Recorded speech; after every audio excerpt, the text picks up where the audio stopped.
Committee will come to order.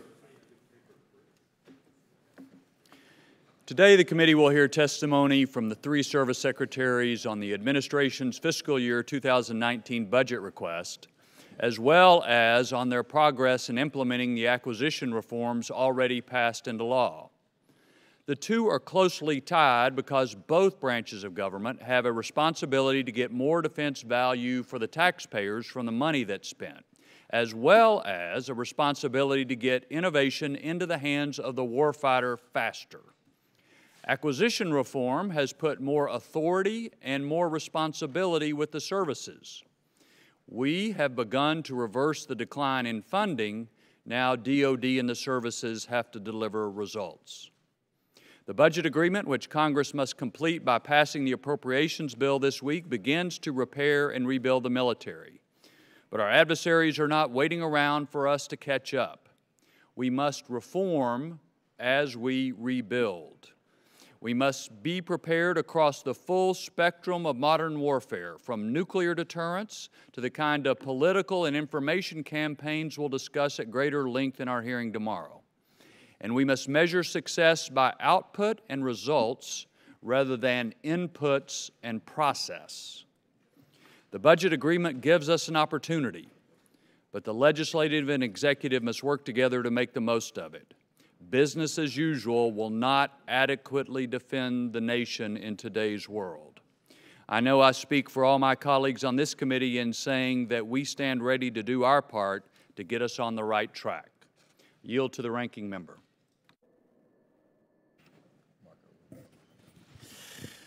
Thank you, Mr. Chairman. I appreciate that. And I appreciate all the secretaries being here, and I agree completely with the Chairman's opening remarks. I think he perfectly outlines the challenge. There is the tiny little hurdle of actually passing those appropriations bills, which seems to always be like we're just around the corner from doing it. That's been going on now for 14 months, and it's still going on even as we're 3 days away from when it has to be done. But let's assume for the moment we get that done, then there is a reasonable amount of money available to the Pentagon for 2018 and 2019. And this is an enormously important opportunity for two reasons. Number one, because it is three actually. There is a lot of money there, so we have to make sure that we spend it wisely, as the Chairman said. Number two, we face an incredibly complex threat environment, so we're going to want to do like 5 million things at once, and prioritizing is going to be enormously important. And number three, that money is very quickly going to be gone, because when you look at our fiscal situation as we push towards $22 trillion in debt, we have, I think the guess is it's going to be about $1 trillion deficit this year. And of course, the Budget Control Act does have 2 more years, 2020 and 2021, to come back into place. You never know, but the odds are this is the largest the defense budget's going to be for probably about the next decade. So we have to make sure that we spend this money wisely, and we also spend in a way that doesn't lock us into sort of long-term obligations that can't be met given the fiscal restraints that are coming. But I think the most exciting and most promising aspect of this is I've met and worked with all three of you, and also the Secretary of Defense, the Deputy Secretary, and the Acquisitions Undersecretary, and I think we have a great team together that is really focused on efficiency and is really focused on getting the most out of the money we spend and trying to make the mother of all bureaucracies, which is the Pentagon, work. Just had a good conversation with Secretary Spencer about this.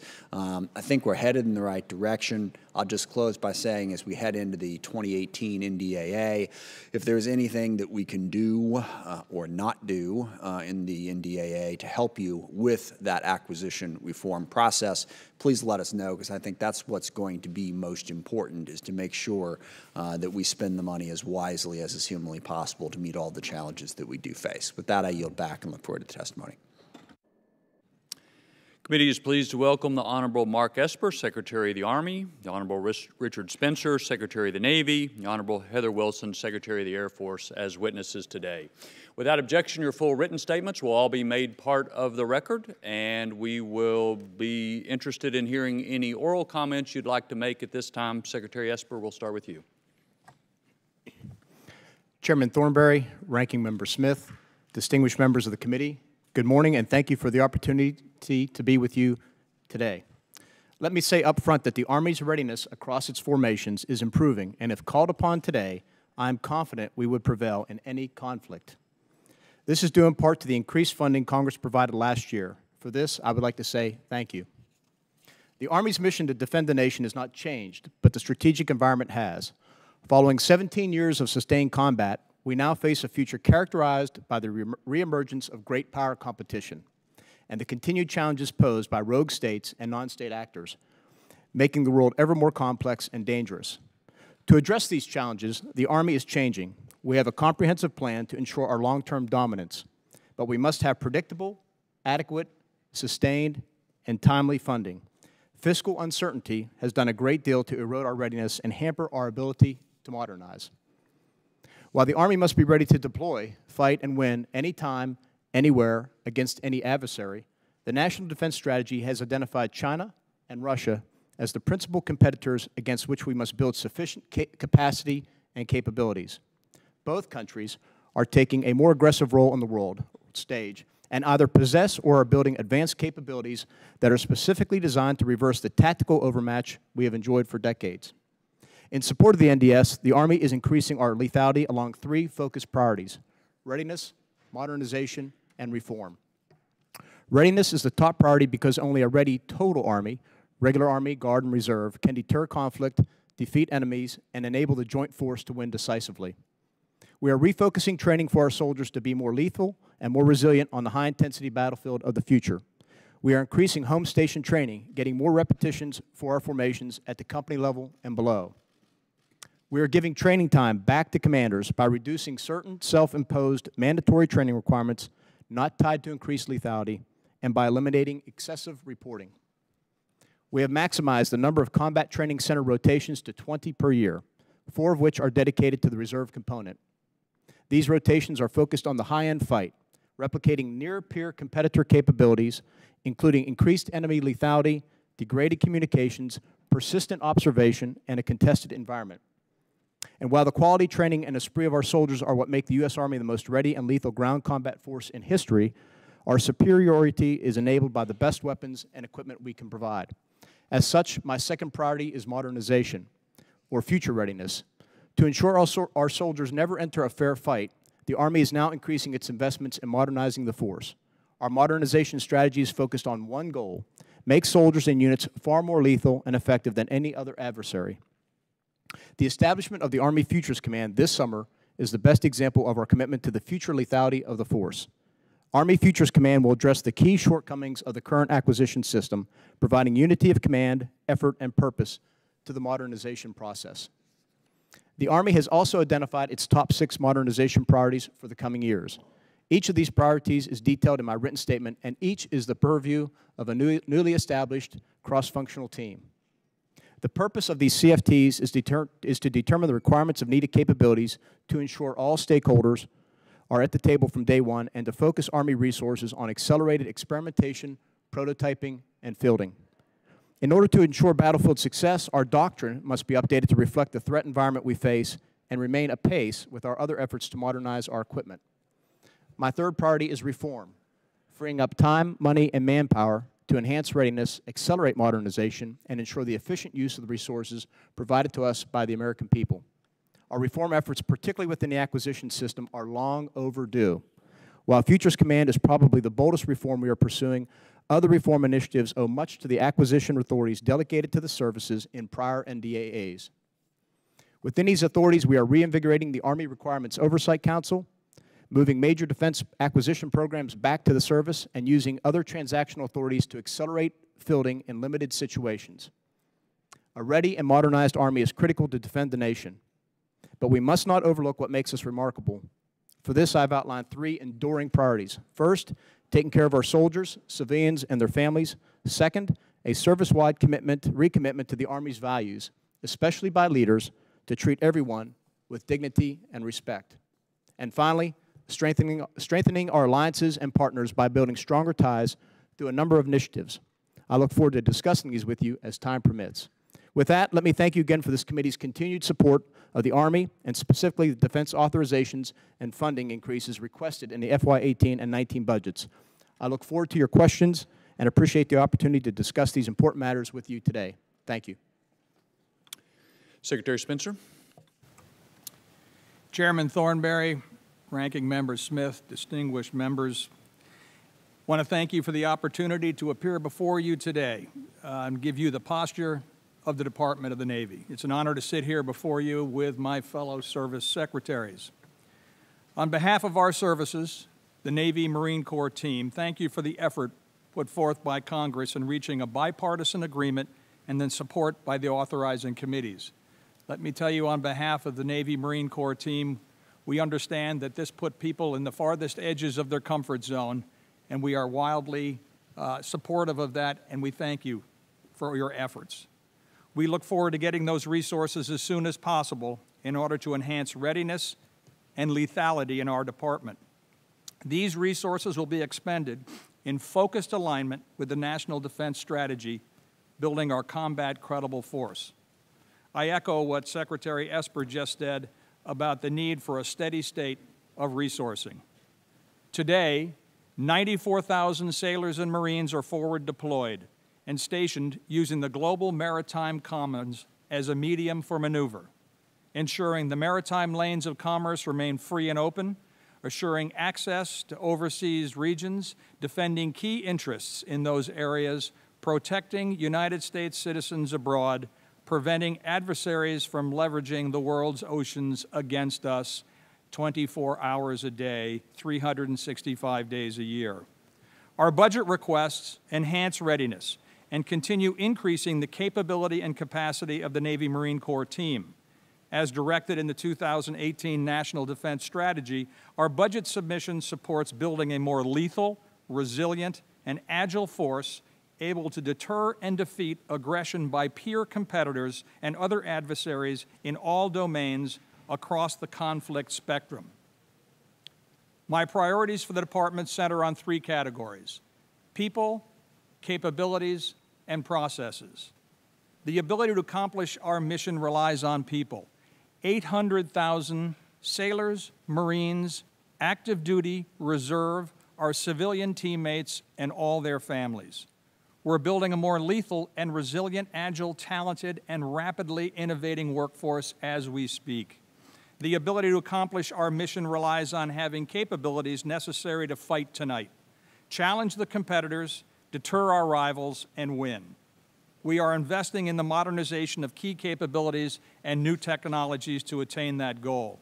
Lastly, the ability to accomplish our mission relies on having efficient processes in place that will speed the value and the ability to support our warfighters in a more effective and efficient manner. We are creating a continuous improvement mindset in both our culture, management systems, in order to deliver performance with affordability and speed. I deliver to you today a plan for the Department of the Navy with a sense of urgency.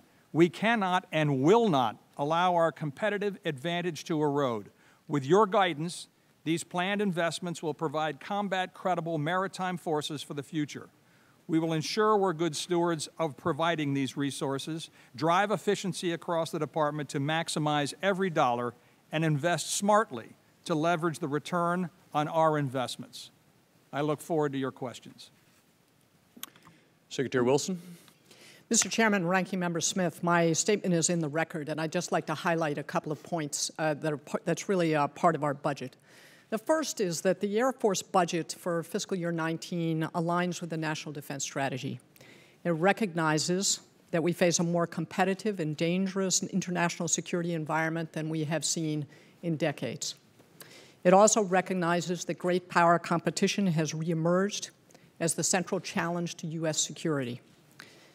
In our budget, there really are two bold moves and one continuing theme. The first bold move is the acceleration of defendable space.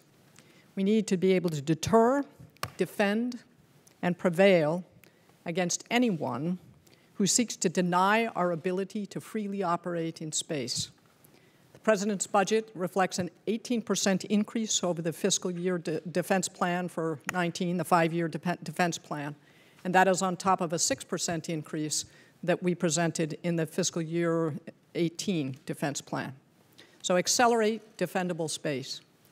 The second bold move in this budget is the shift to multi-domain operations. And that's most visible in the changing the way the Air Force plans to do command and control. There is one continuing effort in our budget, and that is to keep improving readiness, to win any fight, anytime. That's what you expect of your Air Force, and I look forward to your questions. Thank you all. I want to ask each of you to respond to what will be two questions, but I'd invite you to be brief because obviously there's a lot of members who want to have a conversation with you. As Ranking Member pointed out, we're talking about 19, but we have not yet completed all of the work for 18. We have a defense authorization bill signed into law. We have a budget cap agreement signed into law. This week, we need to pass an appropriation bill to match that. I would invite each of you to just briefly describe why this appropriation is significant for your service compared to a CR, compared to a sequestration level, compared to the President's original budget, whatever level you'd want to say. But I think it's important for members to hear from you directly now. Why is this vote this week important? Secretary Esper? Thank you, Mr. Chairman. Let me just say briefly, with regard to modernization, what we call future readiness, as you know, there are restrictions under a CR that limit us from doing two things: new starts and increasing the quantities of munitions, among other things. So those are two immediate impacts we face right now with regard to materiel and, again, preparing for conflict.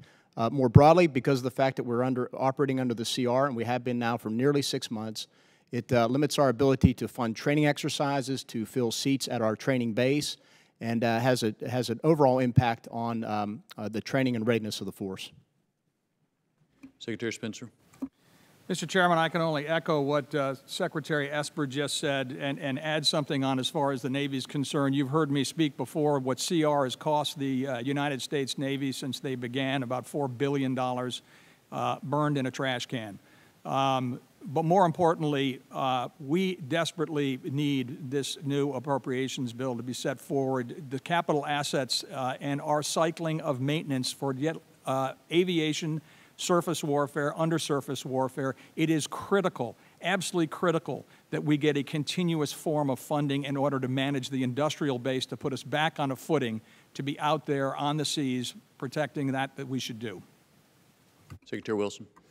Mr. Chairman, first with respect to sequester. The sequester in the Budget Control Act is still the law of the land. And I would say that sequester did more damage to the United States Air Force and our ability to defend the nation than anything our adversaries have done in the last 10 years. We did it to ourselves. We cut 30,000 people out of the Air Force, reduced by 10 fighter squadrons, and weapon system sustainment, and the problems that we're having with pilot retention can really be tied directly back to sequester several years ago. With respect to the continuing resolution, we're limited in we can't have any new starts of programs. So a lot of the programs that are going to take us into the future are just still pending, and we will have to execute those in the last 6 months of the year. Particularly with respect to readiness, one of our major readiness issues is munition stockpiles. We want to be able to expand the capacity of our munitions production, and we can't do that until we get this budget through this week. Thank you. One other brief question. This committee has helped enact significant acquisition reform for the last 3 years. A lot of that puts more responsibility on y'all's shoulders. My question is, based on what you know now, is there any area where we really messed up, where we made a mistake, where we did something that goes the wrong direction and need to be corrected? Obviously, there's going to be tweaks and small challenges, but based on what you've seen and the decisions you've had to make, et cetera, have we gotten anything significant wrong in the last 3 years? Secretary Esper? Mr. Chairman, no, not that I've encountered yet. In fact, everything that I've had to deal with in the 3+ months that I've been on the job has been positive. Secretary Mr. Chairman, I would say the same. There's some fascinating and interesting tools that we're using and we are going to use and look forward to use. So thank you for those. I would ask for a stabilization period so we can digest what we have and have the ability to come back to you if we need more. But right now, the knife drawer looks full. Secretary Wilson. Mr. Chairman, there's several things we're taking advantage of. The other transaction authorities, prototyping and experimentation are tremendously valuable, as is the decision by the Congress to push down to lower levels of authority, milestone decision authority. There are a few other things that I would say are strings attached that I think might be worth looking at. There's a provision in there called Provision 807 on costing and fielding estimates that may require it go all the way up to the Secretary of Defense for every major acquisition program. That probably should be put with the milestone decision authority. There's an independent technical readiness assessment that also may have to go back up the chain. All of these, if you push authority down but you still require some of the sub-decisions to go all the way back up the chain, may not result in the speed that you really want. And then there's another provision, 808, which has to do with an acquisition scorecard, which is a similar kind of issue. So I would say, in general, these are tremendously helpful. We are accelerating our use of them. But there are a few things that we need to make sure the details also get pushed back to the milestone decision authority. Well, I'd just say we want to work with you on in identifying those items, but as I mentioned at the beginning, a major premise of this reform is to give more authority and also more responsibility to the services. That's on y'all's shoulders. And as y'all well know, the world is moving so fast and in many ways is so complex and dangerous that we can't afford to not take full advantage of those tools, but also move out much quicker than we have been. Mr. Smith. Thank you, Mr. Chairman. I was joking with staff up here that I think what we all ought to do is the only question we should ask throughout this entire hearing is we should ask Secretary Wilson to tell us what she thinks about the Space Corps, and we should just have a constant conversation about that, because I think that'd be interesting. I'll leave that to Mr. Rogers and Mr. Cooper, actually. But the question I do want to ask is where can you save money? Because I've often said that ever since I've been on this committee, 21 years, it has a very easy-to-track theme, and that is people come over from the Pentagon and tell us all kinds of horror stories about what they don't have, about how short they are, about their unfunded requirements, about all the money that they need that they don't have, and how that lack of money is going to lead to one cataclysm after another. And I don't discount the threat environment that the chairman just described, but if we're going to get to good on that stuff, it can't all be up, up, up, up, up, up, up. There's got to be some place in a $700 billion budget where you're going, gosh, you know, I wish I didn't have to spend that money because I'd like to spend it over here. So I realize that the odds of you guys actually answering this question are remote, but I'm going to throw it out there anyway. If you would say, you know, whether it's a program, personnel, whatever, you know, where can you save money in each of your services? Where are we spending money that we shouldn't be spending money? So, Mr. Smith, I'll go first. I think there are three things that come to mind immediately. First and foremost is acquisition and acquisition reform. So we believe that as we stand up Futures Command and the structure, the processes, the culture that we hope to change alongside that will result in fewer dollars wasted going forward and actually maybe save dollars as well. Number two, we are looking at a number of initiatives to tackle that problem as well. So, for example, the problem of savings, one is contracting services. So we're looking to maybe save $1 billion plus a year for a period of years just by consolidating and rationalizing our contracting services. Are you sure? I mean, that, as you well know, that's a battle that is very, very difficult. Because yes, sir, these are all difficult. Do you have any sort of quick metric for when it makes sense to contract out and when it doesn't? Well, I'm speaking more directly now to services like that you may find on a garrison or a post where maybe you have dozens of contracts all for a small amount of money. Okay. Where you might be able to consolidate those. You can reduce the throughput going through your contracting command to handle those, and you can find some efficiencies there. Okay. You're speaking to a different issue, which I also agree we can find, and that is contractors. So I think to the degree which, and this gets to the third point, to the degree which we can, and I'm looking at this now, right-size our headquarters, rationalize them in terms of their functions, and much like the Congress has done with pushing authorities from DOD down to the services, how much authority and responsibilities can we push down to lower level commands and maybe, again, save some manpower and resources that we could push back into other priorities or back into the field to make sure we have our forces are fully fleshed out. Are there any programs that, tanks, weapon systems, anything like that that you think we're forcing on you that probably isn't necessary? We are looking at the entire range of 800 plus programs we have. I think as part of our, I know that as part of our reform efforts, we are probably going to look at the lower end of that and assess each for return on investment and probably postpone or cancel some programs. Okay. Mr. Spencer? Congressman Smith, I'd start by saying process, which is one of my areas that we're highlighting on. And I can address some of the things we're doing inside the Department of the Navy right now, where we found close to $600 million just in de-obligation. So changing the thought process and changing the attitude on how we actually contract. So when you're through with a contract, your work's not done. If, in fact, there's funds left over, put them back in the bin. Don't send to the Treasury. Small moves like that are now starting to save us some big monies going forward. So focus on process across the way. Acquisition is the other big lever because that's where all the dollars are. If you look at the Navy, we have Ford-class, Virginia Payload, Columbia, H-53. Those are some very sizable programs. Two things that we need to address there. In the long term, we need to keep consistency of people involved with these platforms. They're long-term, long-lead platforms. We need to keep the expertise in place rather than removing people and causing seams in information.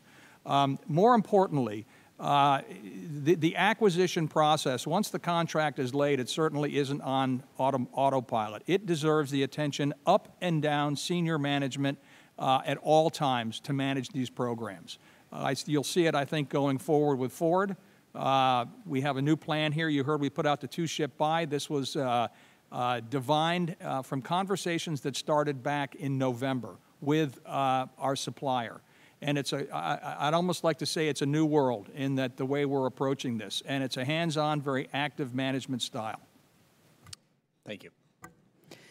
Sir, I'd identify a couple of things. One is the cost of sustainment, which for us is where a lot of the cost is for aircraft. And let me give you a couple of examples. Additive manufacturing as a substitute for very long supply chains, and that'll require some help from you all with respect to intellectual property. And other things like predictive maintenance, so that we can actually drive down drive up the ability to have aircraft available and overall reduce the sustainment. We're going to focus a lot on sustainment costs and what we can do to improve our sustainment cost performance. The second area I identify would be artificial intelligence tools for intelligence, surveillance, reconnaissance, analysis. Right now we have a lot of intelligence analysis, a lot of people watching full motion video.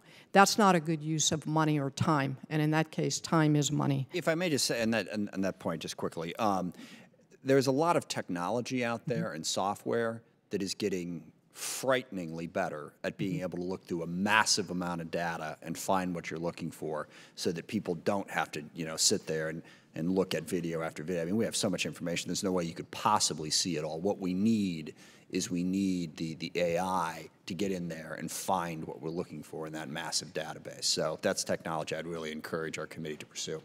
Go ahead. Yes, sir. In fact, we are working several projects along that realm.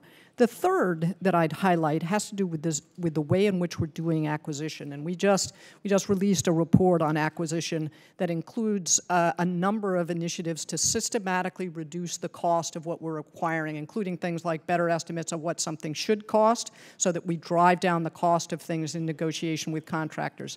We have over 450 very large acquisition programs, and when we do those things systematically and we invest in our workforce, we're doing the contracting, we can over time drive down cost, and some of that's included here.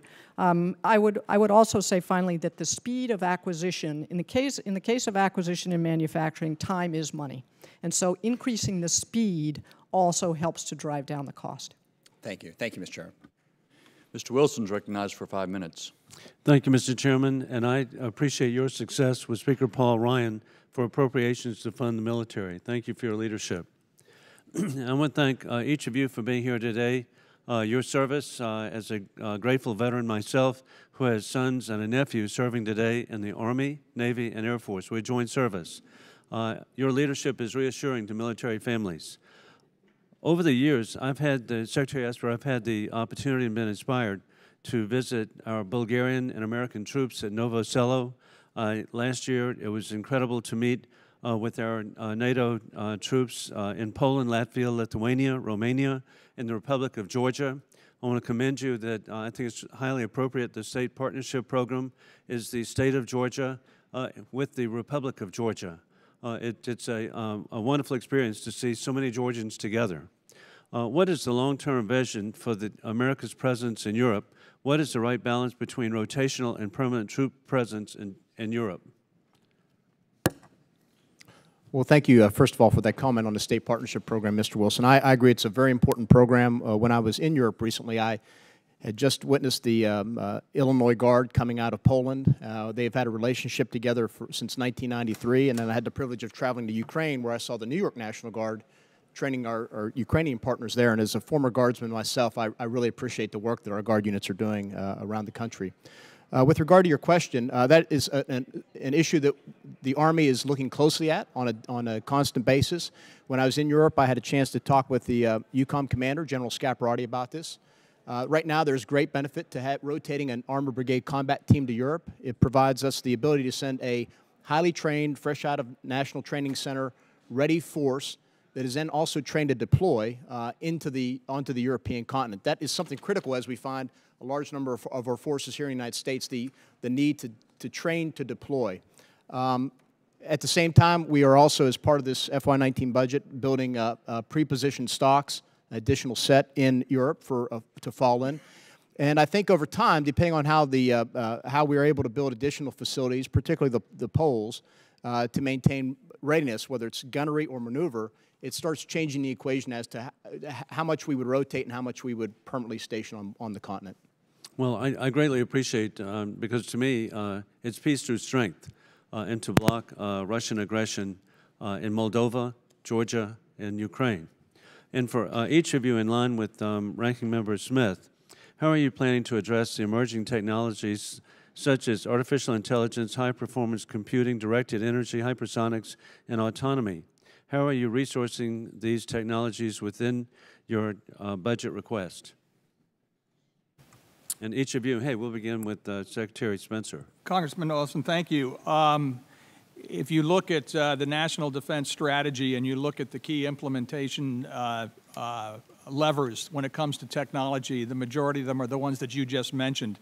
We are realigning dollars spent in our $18 billion research, development, testing budget to align with the National Defense Strategy in order to not only capture more dollars into those buckets, but to enhance the studies and the research that we've been doing so we can not only apply it, but get it out into the warfighter's hand as soon as possible. Sir, with respect to hypersonics, the Air Force budget includes $258 million for fiscal year 19 for hypersonics. For directed energy, it's $280 million.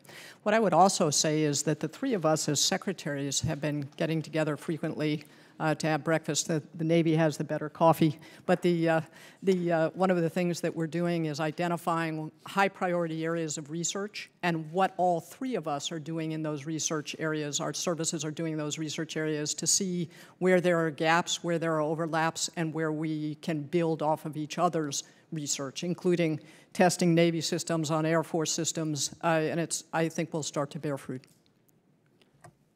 Well, it is true the Navy has better coffee. But we are also aligning our S&T for FY19 and 18. We have realigned 80% of our S&T funding along our 6 modernization priorities to make sure we get better bang for the buck, better ROI for those. Within that does include things such as AI, hypersonics, as Secretary Wilson mentioned, where we're trying to collaborate on that, and other areas such as directed energy, where we think collaborating together, putting additional funding into this can really help us get to the next level with regard to these types of technologies. Well, thank each of you, and as the technologies change, I'm just grateful that you're in your leadership positions. Thank you. Ms. Davis. Thank you, Mr. Chairman, and it's good to see all of you here. Thank you very much for your service. for all of your efforts right now as we go into this difficult period waiting for budgets and appropriations. And I want to applaud you on many of the points you've already made, but I wanted to talk to you about one that I think is dear, at least to, I know, Secretary Wilson's heart, as well as a number of us here. Each of your memos discussed recruitment and retention, but none of you mentioned that to date, each of the military services experienced challenges retaining women to a varying degree, with a particularly wide gender gap in operational specialties. More women than men, as we know, leave the military at various career points. So concerns persist that this attrition will result in a disproportionate impact to mission readiness if left unresolved. What initiatives is each of your respective services implementing to address this gender gap? How are you evaluating that? And to what extent is there really a lot of good sharing that's going on between the services? Secretary Esper, you want to start? Yes, ma'am. Let me address it a few different ways. First of all, I think we see a higher percentage of women being selected to enter the academy as from a commissioning source. Along those same lines, as you know, in the past couple of years, we've opened up the combat arms branches to women. They are doing very well. I've had the chance to visit with them, the units they're in both the National Training Center and at Fort Bragg. And at this point, under the Leaders First policy, we have dozens of women in, and in the battalions, these battalion-size units, over 600 women in. So a lot of expansion happening there. We're expanding the number of posts they can travel to as well. To make sure that we have greater opportunity throughout the ranks. I think there's a larger point here, too, and it's a more of a strategic one that I've discussed with some members here, and it's one of my major lines of effort in terms of the future Army, and that is how do we reform our current personnel system to focus it more on talent, an individual's knowledge, skills, and attributes with their preferences, so that you could allow, for example, if a woman wanted to time out her career and start a family, then could come back in and restart the clock without any type of promotion penalty or those types of things. So I think we need to relook, and I know we are internally. I've stood up a task force to look at what a future personnel system would look like to accommodate things such as you described, to accommodate greater gender integration and opportunity. Thank you. Mr. Secretary? Congresswoman, as it applies to the Navy, I would, again, it's almost getting repetitive, but echo what Secretary Esper just said as far as what we have for options and the ability to entice women to come in and join the Navy. All service sectors are open in both the Navy and Marine Corps, as you know. All specialties are open. But when it comes to retention, if you look at our efforts in Sailor 2025, what we're doing specifically in the Navy, the ability to have an off-ramp mid-career to go do whatever you'd like to do, whether that's to go off and get a degree or go off, start a family, go off and do whatever you'd like to do and come in without penalty. That has been an active program that we've had, quite successful, and we're quite pleased with the results that it has. Going forward, rest assured the Navy is really looking at this. It's game on, because all three of us fish from the same pool, and that pool is getting smaller and smaller, both by qualification and by demographic size. We are going to be competing with the private sector. As the economy increases, we're going to see more competition there. We're going to use every single tool available to us, and I do believe we probably will be in front of you in the future, whether it's addressing DOPMA or something along that lines, to allow us more flexibility in order to incorporate those good people. Mm-hmm. Thank you.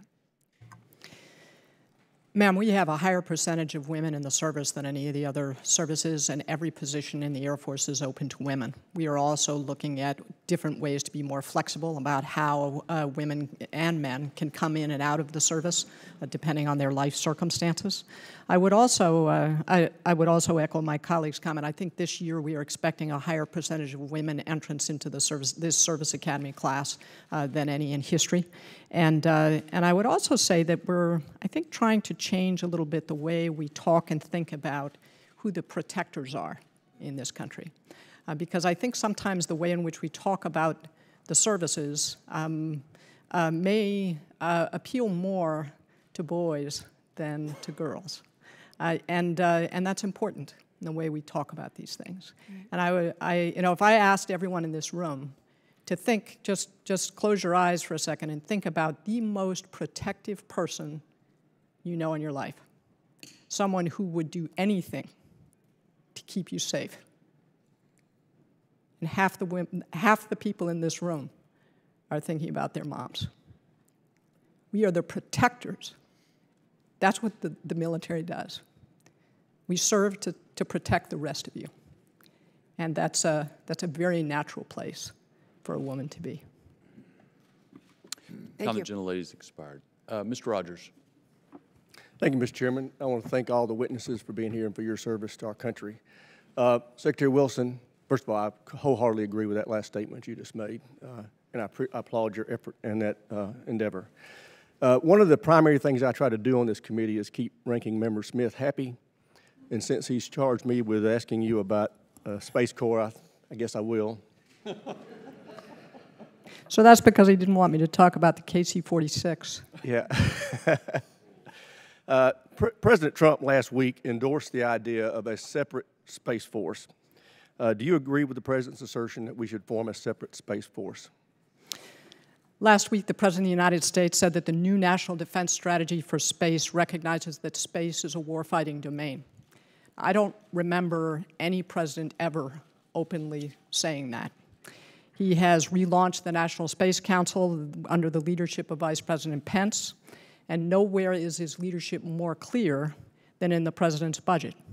And this year's budget accelerates our ability to deter and defend and protect our ability to operate and to win in space. The President wants to consider different ways of organizing, and we look forward to supporting him in that effort. Great. And I would also point out his words were, we should have a Space Force, we will have a Space Force. I like the way that sounded. Last week, we had General Jay Raymond testify before my subcommittee, and he talked about space being a priority and an elevation of its priority status within the Air Force. But then he also talked about a $351 million worth of requirements that are unfunded requirements. If, in fact, space has this enhanced priority status within the Air Force, why are those $351 million worth of requirements unfunded? Sir, first of all, I appreciate the increased top line that came from this committee and from the Congress as a whole. We are required by law to put forward an unfunded priorities list, and what we've done in our unfunded priorities list is to accelerate things that are already in our 5-year plan, so that when you ask us if there is higher top line, if there's more money available, what would we do with it? And the answer is we would accelerate what's already in our 5-year plan, and that was in 3 areas. The first was space, the second was nuclear modernization, and the third was military construction. Well, in your opening statement, you made reference to the fact that there was an 18% increase over the FIDEP, but yet there was only a 6% increase proposed for the 19 budget. I would really like to see those numbers reversed, at least for the 19 budget. I think more than 6% would be a better illustration of priority status. Secretary Esper, my understanding is that the Army's modernization budget went up 14% from 18 to 19, and that's great news, and you've using that money to fund a variety of very important programs, but you forgot one, the Stryker program. Can you tell me why that is the case?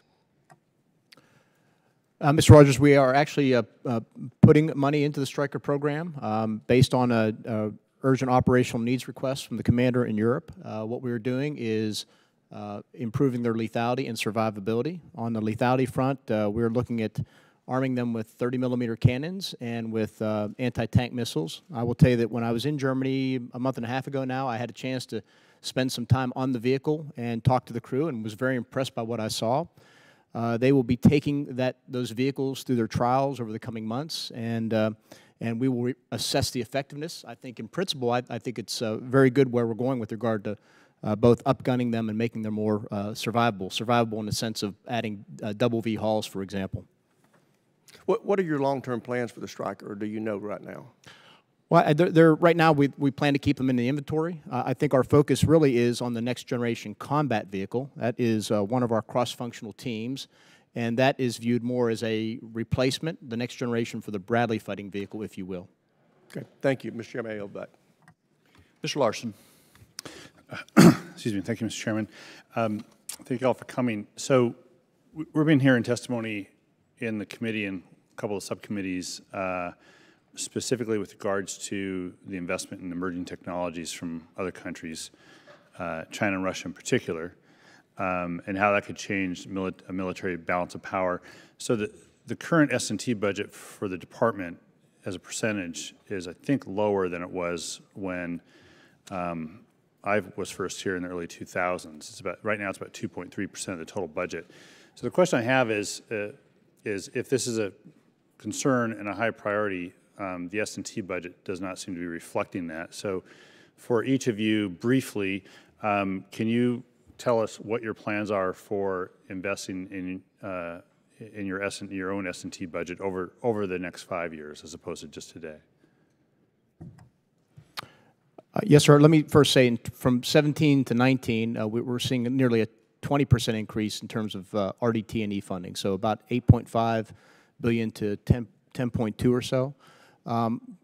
Alongside that, what we plan on doing is looking at the 80% of the S&T budget and making sure that is fully aligned with our priorities. What we found last fall going into this, that they were not aligned to any particular priority. So I think we expect to get a lot more bang for the buck, return on investment, if you will, from greater alignment and greater focus.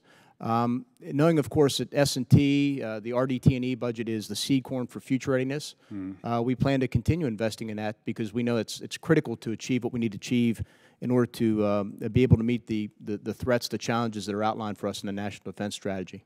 Spencer? I'm actually not tremendously concerned as far as the overall S&T numbers because when you look at 17 compared to 19, we're up $1 billion in Navy research and development. From where I came from, the first thing I noticed is that we're going to have to really harness the discipline of portfolio management. The great thing about having a strategy is you do have alignment. In the NDS implementation, we have our 6 lanes of effort. We will focus our dollars on those 6 lanes of effort, not to the disregard of other projects that we might have going on, but it's going to be a more focused, tailored application of funds. Sir, we had a slight increase from fiscal year 18 to fiscal year 19 in our S&T budget from 2.5 to 2.6 billion. I would say that my concern is that most of that is on the test and evaluation side and not on the path-breaking research side. The Air Force has launched a 12-month review of our science and technology strategy to look at both where we invest and then how we partner with universities and industry to get more out of our research dollar, and particularly how to spin on technology developments that may have been developed outside of national security to get them into our weapons systems. Yeah, and that's probably where you ought to be headed. I appreciate the answers here. They're not settling for me, but I appreciate the answers. Secretary Spencer, I'll just ask you specifically on this because of time, but it has to do with EW and EW XCOM, Executive Committee. I have the Growlers are all stationed at NAS Whidbey Island, and of course they're just airplanes until you put a lot of good stuff on them, and that's all electronic warfare. But we've had problems in the past getting the Pentagon to focus on EW more broadly. Each services, Air Force dropped out of that business for a while, coming back in. Army didn't have an organic capability until that was stood up in about 2006, 7, 8 or so because of Iraq. Maybe not on behalf of all the services, but maybe just focusing on your service. Can you talk a little bit, help me understand what you're doing to support EW XCOM, not just in terms of ideas, but to get that acquisition process to move faster when we make that investment into electronic warfare, so that we have things like next-gen jammers, which are finally coming online after a lot of time. How can we shorten that time frame? Congressman, that's it's a focus of what we're doing right now. As I said before, another committee, one of the secret weapons that took us 3 months to convince to come join us was Mr. Hondo Gertz out of SOCOM, and his abilities and his proven track record in expediting the acquisition process within government confines. That's going up and down the ladder on all platforms. EW is a key component for not only Navy Marine Corps team, but for our other fellow services on battle force management. So it is a key area that we are working on. It develops across the board. We're in conversations at all times. Again, back to your question, as it pertains specifically to the Navy, it is our focus. We will get the next-gen jammer out there ASAP. Mr. Conway. Thank you, Mr. Chairman. Ms. Wilson, Secretary Wilson, I've never heard the case for who should be serving in our uniforms better put than the way you said that. I don't know if you noticed, but you got real quiet in here where you were finishing up your statement, and I think it's because your words were reverberating through the minds of everybody in here. So thank you for that statement, and I'm blessed to have been reared and raised by a mom who fit that category, so thank you for that. Secretary Spencer, we had 4 ships wrecks in 17. As a result, Vice Chief of the Naval Operations and the Secretary ordered a review of what was going on and why. One of the recommendations was that we take that decision as to putting a boat in harm's way further up the food chain and not allocating resources to a combatant commander that weren't ready to go there. Can you talk to us about where that recommendation is and what's been the reaction among the various folks who are looking at that? Yes, Congressman, just to add a little meat on that, not only did we do a comprehensive review at the Secretary's, at the CNO's level, but we also put the strategic review in place at my level to go after the root causes. And one of the things that is, one of the items, the recommendations that came out of the strategic readiness review was our C2, our command and control. And you will soon be hearing a result of the last, I believe it was 2.5 months of deliberation we have in the Navy to provide a clear point of view from the commander on his ship looking up as to what resources he can ask for, who's responsible for providing them, and his chain of command to make it crystal clear that responsibilities are in place. As far as the combatant commanders go and tasking the demand signal, that is in place. I can tell you that robust conversations go on at all times. I think it's been heightened to a higher level, but interestingly enough, it is not so much the generator or the demand signal that's the issue. It really comes back to resource funding when it comes to surface ships and the Navy, and even subsurface ships and aviation for that matter. With continual funding, we can get these capital assets through maintenance back out into the fleet on a regular drumbeat, and that will be the biggest solution to providing readiness and troop wear going forward. Thank you.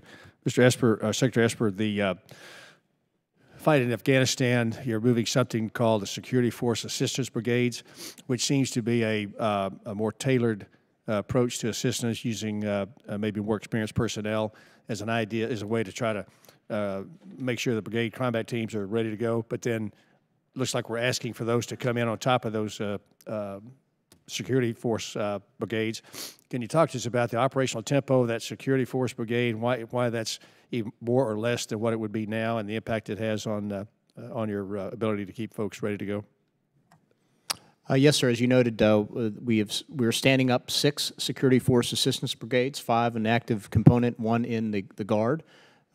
1 has been stood up and is now in Afghanistan. It began in Fort Benning. The second one is being stood up now at Fort Bragg. And as you rightly noted, the purpose is to provide specially trained, ready, and equipped forces that can relieve infantry brigade combat teams of the challenges of maintaining readiness while they're deployed. So an infantry brigade combat team is 3,000 plus people. An SFAB is 816 or so. And what that does is you can allow better trained, equipped forces to train allied or partners at a much lower cost without degrading the readiness of a brigade combat team. So as we said, the 1st Brigade Combat Team, I'm sorry, 1st SFAB is on the ground now in Afghanistan, beginning operations, and we're anxious to see how well they do. And as you noted, there is an IBCT there currently. I think over time, the purpose is to replace and not have a dual capability on the ground.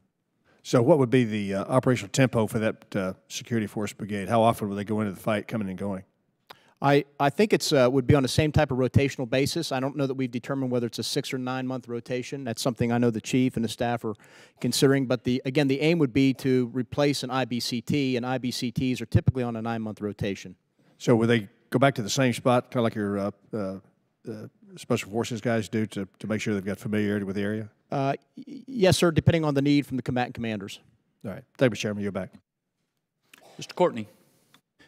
Thank you, Mr. Chairman. Secretary Spencer, in the last couple of weeks, our committee has heard from two combatant commanders, Admiral Harris, who testified that he's basically been able to get, for the second year in a row, only about half the attack submarines that he needs in terms of requirements that he has. General Scaparrotti testified last week about the fact that they're seeing Russian submarine activity they haven't seen since the 1980s. In your testimony, you talked about the fact that the shipbuilding plan is designed to sort of be able to take advantage of industrial capacity to sort of move more aggressively, which is great. I guess the question I want to ask is the Block 5 process is underway right now for the next 5-year purchase of Virginia-class attack submarines. We had a great model in 2014 where the Navy built into the contract an option to go higher than the 9 subs that was initially requested by the Navy at that point, and they were able to get, as Admiral Johnson proudly proclaimed, 10 subs for the price of 9, by using that option as a way to incentivize the 2 shipyards to come in with a better price, which is all about acquisition reform, obviously, that we're talking about here today. I have to say, we're getting sort of mixed signals right now in terms of, on the one hand, your visual chart that came over with the shipbuilding plan showed capacity in 22 and 23. Obviously, the NDA last year, my friend Mr. Whitman and I, we sent a strong signal that we'd like to see that block go higher than 10 subs. Yet, what we were getting in terms of the narrative testimony from the Navy is that they are really just proceeding on a 2-a-year build rate for Block 5. So I guess the question I want to ask is, using, again, a successful model, I mean, what's your position in terms of using an optional structure to the Block 5 contract to at least give us the ability to go higher, given, again, what we're hearing from the combatant commanders? Thank you, Congressman. The whole purpose for the 30-year shipbuilding plan to be delivered alongside the budget was to open up an intellectual discussion about what is available out in the industry as far as capacity goes. And that was the whole reason we included the graphic. As you all well know, the 3 of us sitting here are portfolio managers when it comes to allocation of resources for specific platforms. Would I love to say I can take as much money as you will give me and I will provide you as much as I can up to industrial capacity? Yes, but then that would disbalance the portfolio. That being said, when it comes to the Virginia class, which, by the way, for any of those of you who are interested, it is probably one of our best performing undersea contracts, if not boat contracts that we've had over its period of time, as far as performance for dollar. Yes, we have that option available to us. Yes, we have the option available to us, and we've been talking to industry. Could we take that up to 3 boats a cycle? Yes. It's there if, in fact, the resources are there. It is the managing of the resources. If, in fact, through reformation, I can find another $2 billion within the Navy, and I can reapply those funds internally to that program or any other of the programs, totally available. So, and that's good to hear. Again, I just want to emphasize that when the Block 4 was done, the resources actually weren't sort of appropriated yet. I mean, but it created a structure where they were able to expand it as time went on. Again, with the strong support of Congress. And I just want to leave that point with you, that I think that hopefully will be the way to incentivize the shipyards, as well as to give us that option to go bigger. Because, and I know you know this, I mean, this is a real critical part of the fleet in terms of what's happening out there in the world today.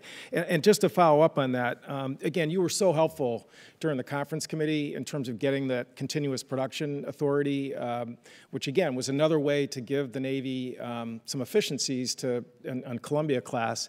Again, the October report that came over really didn't talk about using those authorities in 2019, and that's about $380 million, I think, was the estimate of savings that we could get from that. So Again, you were right there with us in terms of getting that language through, and I hope, again, we're going to take advantage of those authorities. You will see us take advantage of those, Congressman. I think just if I could put a punctuation on the comment, in light of the discussions that we've had with our suppliers starting last fall, having candid discussions on what we need as far as requirements and expedition, and also asking what they need to go forward. The discussions now have risen to the level of, if I need 20% savings and I need a year and a half taken off, what do you need from me to get there? And it's reframing the conversation so we are having a true insight as to the availability of production capacity within the system. We will exercise all that we can do to make sure that that's the most efficient application of dollars. Mr. Whitman. Thank you, Mr. Chairman. Secretary Esper, Secretary Spencer, Secretary Wilson, thanks so much for joining us, and thanks for your service. Secretary Spencer, just yesterday, the Navy announced a request for proposals for a two-ship buy for CVN 80 and 81. We know that that is a welcomed response by the Navy to the FY18 National Defense Authorization Act, which talks about accelerating the pace to get to 355 ships. 12 of those will be aircraft carriers, so we deeply appreciate that. I think, too, it does several things. It sends a strong signal to the rest of the world that we're committed to having those 12 aircraft carriers. It's a commitment to the brave men and women in the Navy. It's also a commitment to the folks that build those ships. I think those are all extraordinarily important aspects of what we, as a team, Congress, the administration, need to do to make sure we have what's necessary going into the future. We know, too, that it's been expressed, as you said, in the negotiations and conversations with the contractors, that we can save at least $2.5 billion by buying these two ships at a time and, again, keep us on track to the 12 aircraft carriers that we need. I wanted to get your perspective on this aggressive and innovative strategy you talked about how you all are working to save money, but more specifically, what do you need from Congress as you continue down the road? Because obviously you'll get these proposals in. What do you need from Congress to not only save the $2.5 billion, but hopefully save more in looking at buying two of these ships and things that we can do to enable the Navy to implement even more aggressively this strategy? Congressman, I appreciate tremendously your support and your subcommittee's support and the support in this room when it comes to the capital assets the Navy's looking at. When it comes to actual additional authorities, they're going to be de minimis, believe it or not. We have what we need to go forward. When it comes to funding of the two-ship, we will come before you asking on the financial side for a path forward in that way. But we really do believe that what you have given us when it comes to specifically surface ships, we have the authorities we need to go forward. Again, I go back to the understanding that we have presently in place, which was if we can find dollars in our reformation process, we can reallocate those dollars coming to you, obviously, for approval to put towards different platforms. That will be a battle cry within the Navy. Very good. Thank you. Thank you. Secretary Wilson, I do want to talk a little bit about KC-46A, not to leave that off the table, but to put it in perspective, here's a platform that's been flying since 1981, and it's already been delivered in a tanker configuration to two of our allies just last week. We saw, too, Boeing reported the KC-46A program had two Category 1 deficiency reports, one in the remote vision system and the other in the centerline drogue system. Are these deficiencies behind the Air Force's report last week that they're going to revise the timeline for first delivery? And if not, tell me the impact of these deficiencies. And it's not just these system deficiencies, but it's also getting the FAA certifications, which I believe are still on schedule. But if you'll give us an overview about where things are, because Boeing is still saying they're going to deliver on time, the Air Force changing the timelines. Can you give us a perspective on where things are? Yes, sir. Boeing is saying that they're going to deliver in the second quarter of 18. The Air Force thinks it's more likely to be late 18. And Boeing has been overly optimistic in all of their schedule reports.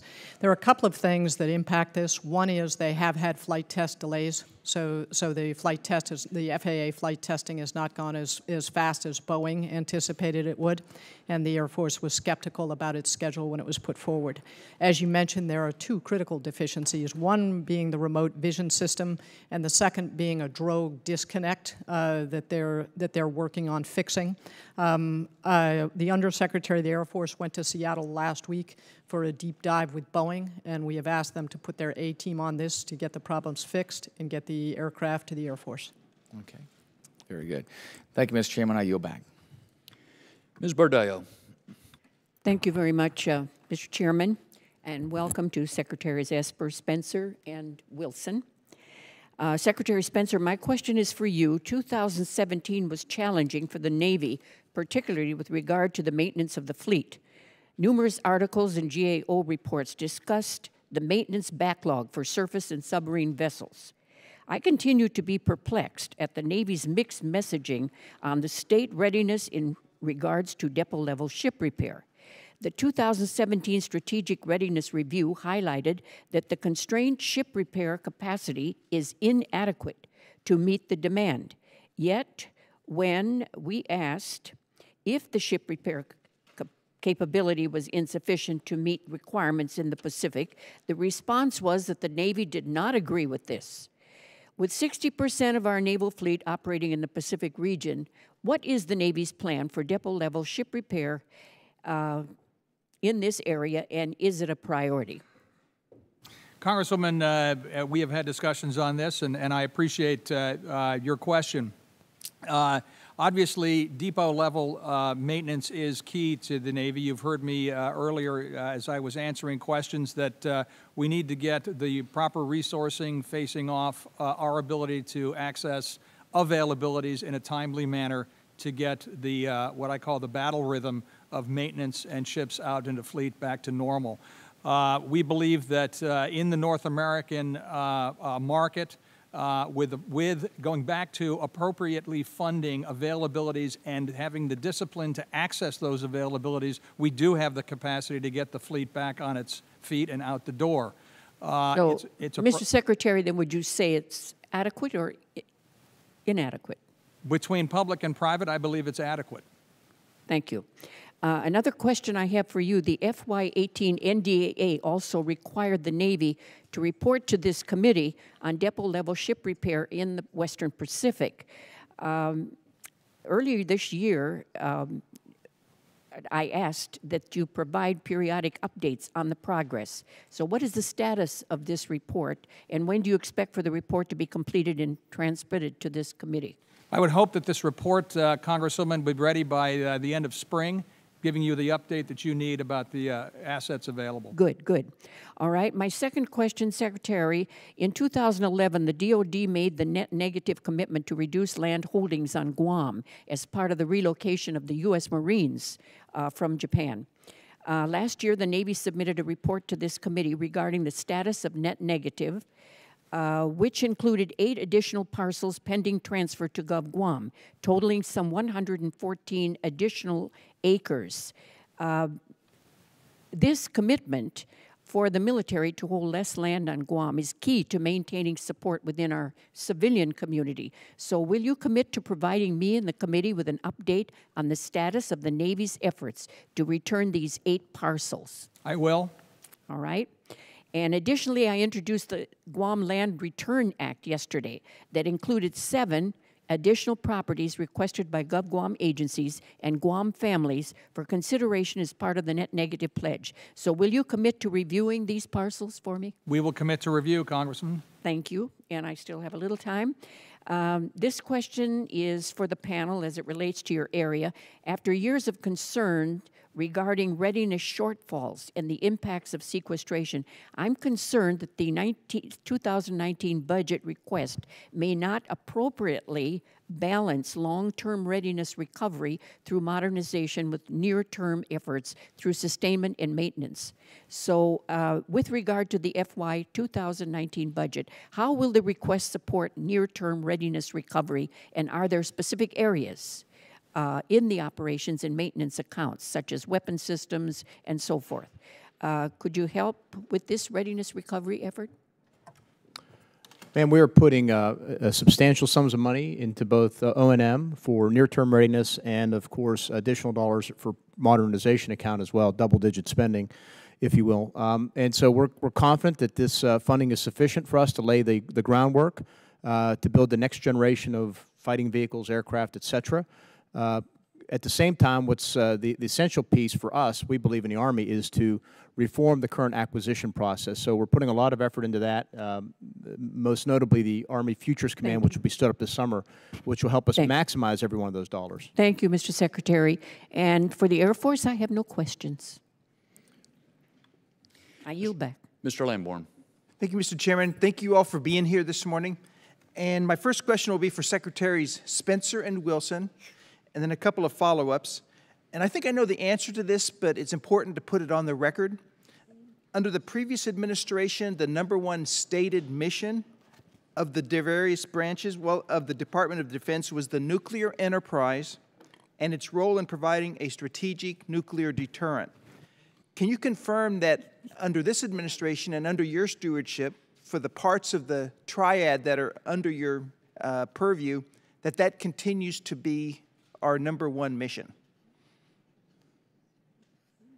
I can confirm to you, Congressman, that for the United States Navy and our understanding of the total NPR and national defense strategy, it is. And I can show you by data what I mean by that. The #1 acquisition program in the United States Navy is the Columbia platform, which is the undersea leg of the nuclear triad. And that is our primary focus for the primary platform. Sir, one of our core missions is the nuclear deterrent, and I believe that a safe and secure and reliable nuclear deterrent has helped to keep the peace since the Second World War. In the Air Force budget, we are responsible for 2 of the 3 legs of the triad. Our budget includes the modernization of the long-range standoff weapon, which is the replacement for the air-launched cruise missile, the modernization of the B-52s, the continued development of the B-21 bomber, as well as the ground-based strategic deterrent, which is the replacement for the Minuteman III. The one part that's not often focused on in the nuclear deterrent, but is funded in our budget as well as the Navy's, is nuclear command, control, and communication. And that part is also modernized in this 5-year period, and it's an extremely important part of the nuclear deterrent. Would you go as far as to say that these things you just described are your #1 mission, or at least that nothing is higher than those missions? Sir, I would say nothing is higher than those missions. The Air Force provides global reach, global power, global strike, global mobility. So we provide a lot of things to the joint force, but there's nothing higher than the nuclear deterrent. Thank you. I appreciate those answers. And Secretary Wilson, I'm really glad to see that we're going to have more money in the upcoming budget for nuclear modernization and for catching up in space. Will there have to be trade-offs, though, with the rest of your budget to accomplish those things, or will that be able to be done with new money? So with respect to the nuclear deterrent, as I mentioned, we are doing modernization of 2 legs of the triad and also nuclear command and control. With respect to space, we're not catching up. The United States of America is the best in the world at space, and our adversaries know it. In any future conflict, we expect that they will seek to deny us the use of space as part of in any crisis or conflict. So what we are doing in this budget is accelerating our ability to defend our assets on orbit. The Air Force operates 76 satellites. Of those, 30 are GPS. We're moving to jam-proof or jam-resistant GPS. We also operate satellite communications. About 25 of the 76 satellites are satellite communications. We're moving towards jam-resistant satellite communications. So across the board, and then we have things that we're doing to defend other assets on orbit. So we're moving to defendable space so that we can deter and defend our assets on orbit, which we didn't have to do when we initially built this architecture. It's a challenge, but we're meeting that challenge. Okay, and I'm really glad to hear that. To accomplish that and the acceleration you talked about, and I'm totally in support and really happy to see that. But do you anticipate any trade-offs to get there or not? Sir, there are always trade-offs in any budget. We deeply appreciate the increase in the top line for defense, which has allowed us to meet many of our missions and try to do so cost-effectively. Because our obligation is to take every dollar that you have appropriated for us and try to do the best we can to defend the country. Okay, thank you very much. Mr. Chairman, I yield back. Ms. Songus. Thank you, Mr. Chairman, and good morning to our witnesses. It's good to have you here. Secretary Spencer and Secretary Wilson, I first wanted to address the ongoing physiological episodes occurring in the FA-18 community and increasingly in other aircraft throughout the Navy and the Air Force. There have been 2 recent incidents that underscore the urgency and persistent nature of this issue. In January, an EA-18 Growler aircraft experienced a failure in the environmental control system, causing temperatures in the cockpit to plunge to -30 degrees, resulting in a layer of ice covering the instrumentation and windows, rendering the pilots almost completely blind, according to the report. Both pilots survived, but suffered serious frostbite injuries. Most recently, 2 Navy FA-18 pilots died after ejecting from their aircraft near Naval Air Station Key West just last week. Now, while the cause of this latest incident has yet to be determined, I'm gravely concerned not only about our efforts to correct this ongoing problem, but also about the impact it may be having on the recruitment, retention, and confidence level of the pilots we asked to fly this aircraft. It is vitally important that we get to the root of this ongoing problem as soon as possible, and in particular, Secretary Spencer, I encourage the Navy to maintain the constancy of effort and expertise to help get at the bottom of this and help solve it. It's just a statement. It's something we've been monitoring in the Tactical Air and Land Subcommittee. I hear from families quite often about it. And in a recent meeting with the Chief of Naval Operations, there was a young pilot in the room who herself had had 3 physiological episodes while flying for the Navy. So something we have to stay on top of, and just wanted to make that statement. Switching topic, Secretary Esper, I commend you and Army leadership for establishing a Futures and Modernization Command within the next year. Too often, too many years and too many taxpayer dollars have been misused in developing capabilities that the military services ultimately determine are no longer relevant in the face of rapid technological change and a changing threat environment, oftentimes just as you're about to make a very important investment and move forward. This problem impacts all the services, but 2 recent examples are top of mind, the Army's Network Modernization Strategy and the Air Force's follow-on JSTARS program. The services may well learn from programs that are canceled or head in a new direction, but the amount of time, the amount of money, and in particular the amount of talent we waste in learning those hard lessons is of great concern, particularly when the reasons behind these course corrections were foreseeable had our nation's greatest innovators had a seat at the table. So with that said, Secretary Esper, how do you aim to get at this problem through the proposed Futures and Modernization Command? How will the command work through anticipating what capabilities we will need in the future? The threats are not always as unknown as sometimes suggested, and equally important, what capabilities our adversaries will have in a way that is better than our process. As you said today, the focus is to save money, but to make sure we're more effective, more lethal. You have a more effective, more lethal Army. How do you see the Futures Command and Modernization Command achieving that goal? Congresswoman, the Army Futures Command will likely do 2 things. One, will have the talent inherent from both military and civilian to look deep into the future about what the strategic threats and the operational environment may look like. That, in turn, will help inform the material solutions that we may need in that future state. And how will that change compared to what you do now? What will be different about that? What we find now is that capability, the need to look into the future often gets lost because of the demands of the present. And by putting that responsibility in a separate command and just focused on the future, the sense is that we'll have greater focus on the future and not get lost by the present. There will be another organization responsible for maintaining focus on the near fight. The other part of what Futures Command will do, of course, is to consolidate the entire acquisition process, achieving unity of effort and unity of command, which is essential to holding people accountable and to making the system as efficient and as effective as possible. And in that way, we can line up everything under a single commander, whether it's from the concept to the requirements process, to the material development plan, all the way through engineering, manufacturing development, sustainment testing, et cetera. We'll bring all those people together up front. And more specifically to the point you raised, and we're doing this now in the cross-functional teams, is we bring everybody to the table early, to include the private sector and academia where need be, to get those best ideas that are happening out there. I think it requires a deep dive, and to do that, you've got to have people whose job in life has been focused on looking ahead, right, and not just solving a near-term problem, as has been too often the case. Thank you. Mr. Scott. Thank you, Mr. Chairman.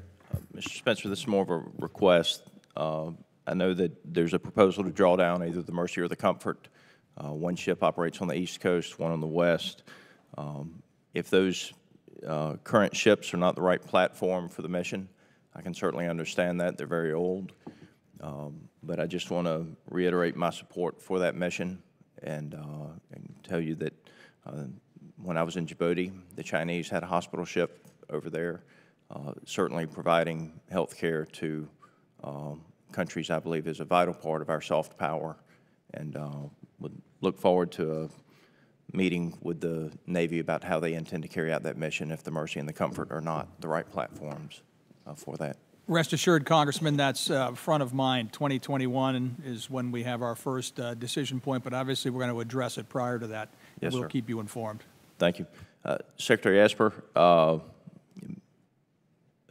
Fort Stewart, we have plenty of room for another security forces brigade or a full brigade. Hope that you'll consider Fort Stewart for any additional platforms or teams, I should say. Obviously very close to the Savannah port, easy to get in and out of there, and we would love to have the additional men and women in Georgia. Yes, sir. Madam Secretary, Secretary Wilson, you talked a little bit about sustainment, the 3D manufacturing, the additive manufacturing, predictive analysis, and how we can use that for sustainment operations and speeding up acquisitions. Would you expand on that a little bit and include in that how we're going to handle the intellectual property contracting and the data? It seems to me that no private sector company would pay somebody to develop a computer program for them and then find out at the end of the contract that they didn't actually own the program, and how the Air Force is addressing those issues. So with respect to intellectual property, this is one where we may need to work with the Congress. We are pushing the limits of our negotiations on intellectual property on new contracts up front. What we do find is that when we're trying to maintain older equipment, when we go out with a request for parts, then many of the manufacturers are no longer in business, and then we realize we don't have the intellectual property for the door handle on the back door of a KC-135, and so we and in some cases, the A-10 is one example, the prime contractor is not even in business anymore. So we are actually trying for our contracts going forward to get more of the data rights over time. There are a lot of different ways to negotiate that. But if we can do that, we think we can reduce the cost of sustainment over time by keeping competition in place and by being able to get other people to build parts when companies go out of business, which they do over the 20 or 30-year period for a piece of equipment. With respect to additive manufacturing and advanced manufacturing in general, we think it has tremendous promise for maintaining maintaining weapon systems and for the long logistics pipeline. So instead of having 30,000 parts, you have material and you can make the parts as you need them. We think there's tremendous opportunity there. Yes, ma'am. I represent Robbins Air Force Base, and with the CNC machining and 3D printing now that can be done, as long as you've got the schematic and the raw materials, you can manufacture the part right there as you need it. So I certainly appreciate all of your service. Look forward to continuing to work with you, and with that, I yield the remainder of my time. Mr. Norcross. Thank you, Chairman. Last year, we had General McDough, Transcom Commander, talk about some of the challenges he faces each and every day. And one of the items he talked about that keeps him up at night are the refuelers. We heard some questions earlier today. We go back in time, late 1950s, our KC-135s came online. Then in the early 80s, the KC-10s. You know, we've been looking at a replacement plane for those refuelers for about a decade. Secretary Wilson, we're here talking about acquisition reform. Given that the dates for these KC-46s have slipped from August of 17 to January 18, we're not sure what exactly the time frame is now. What would you do differently in the acquisition process to avoid some of the issues that we're looking at right now? Sort of the first, one of the first things to point out is that it's a fixed price contract with Boeing, so they are not getting any more money from us. But the time frame. But the time does, time is an issue, and schedule is an issue. When they had the last slip of schedule, we got consideration from them, so they gave us, they basically compensated the government for their lateness on the schedule. I expect that that will be an issue in the coming months with Boeing as well for these most recent slips. We will also probably have to keep the KC-10s on longer unless they're able to catch up with procurement once, or with producing aircraft once they get the line clear and get these problems worked out. And I expect that we will be working with them on that as well. But in terms of moving forward, what would you have done differently if we faced the challenge of picking a new contractor today? Would you have structured it different? Would you put certain deadlines? I mean, this is a serious issue, as you well know, as anybody who flies a plane knows. Mm-hmm. How could we avoid it next time? Sir, I do think that there's a place here for fixed price contracting, and I think that that in this case, having done a fixed price contract with Boeing was the right thing to do. And they're not, and we have other contracts where, quite frankly, I think we have more risk and we don't have a fixed price. I do think that in this case, one of our frustrations with Boeing is that they're much more focused on their commercial activity than they are on getting this right for the Air Force and getting these airplanes to the Air Force. And that's the message we took to them in Seattle last week. So as you pointed out, there is a fixed price, and from the dollars and cents, that's great. But extending out the two craft that we talked about, 3 additional years at minimum? We wouldn't change a thing in... No, I share your frustration, sir. I wasn't here at the time, and I guess I haven't thought in detail. I'm not the kind of person who thinks about what I would have done in the past had I been here. I don't really think that way too much. My focus right now is to get the aircraft from Boeing and get them up there flying so that we can modernize the fleet. We currently have 457 tankers. That'll grow to 479, and as the KC-46 comes online, we will retire the KC-10s. Thank you. I'll yield back. Mr. Byrne. Thank you, Mr. Chairman. Secretary Spencer, good to see you. Listen very carefully to your opening remarks and appreciate 2 words that I heard loud and clear. One was people, and the other was urgency.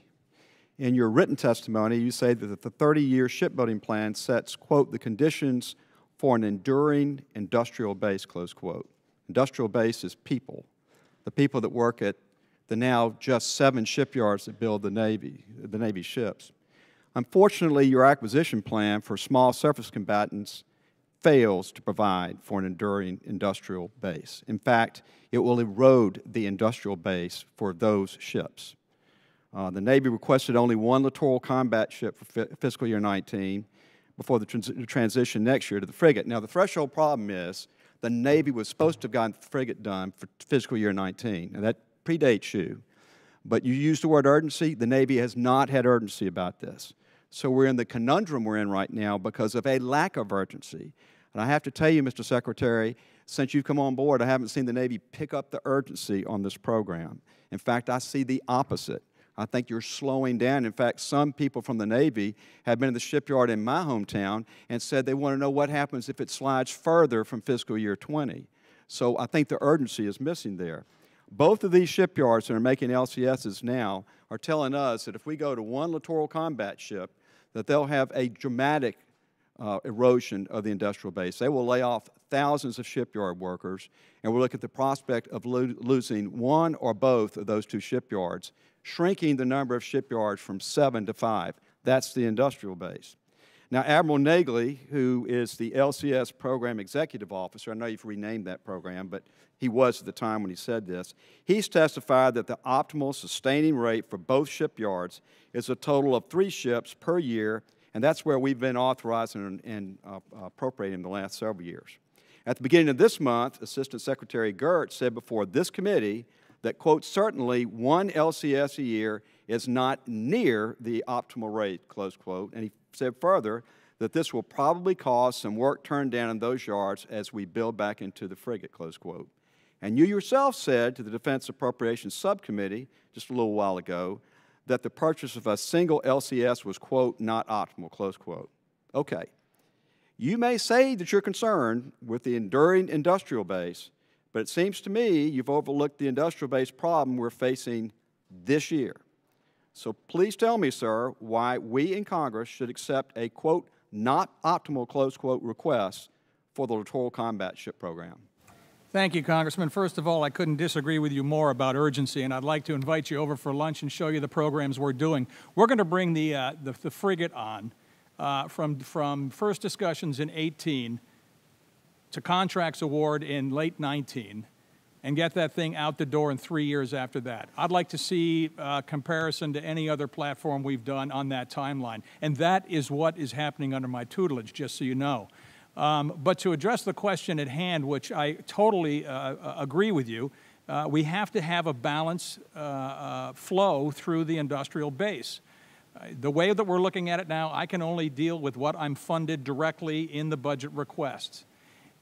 If, in fact, and we have had success right now of finding the dollars in reformation inside the department, can I allocate those dollars for other platforms?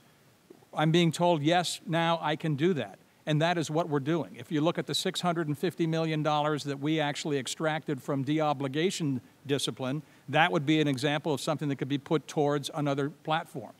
That's the portfolio management we're struggling with. I totally understand where you're coming from. I'm working within the confines that I have. Is my desire to keep everybody healthy? Yes, it is. Will we work to get everyone healthy? Yes, we will do everything within our bounds. Well, I appreciate and I accept your offer for lunch, by the way. I'd be happy to come over there. I was listening to some of the questions of Secretary Wilson.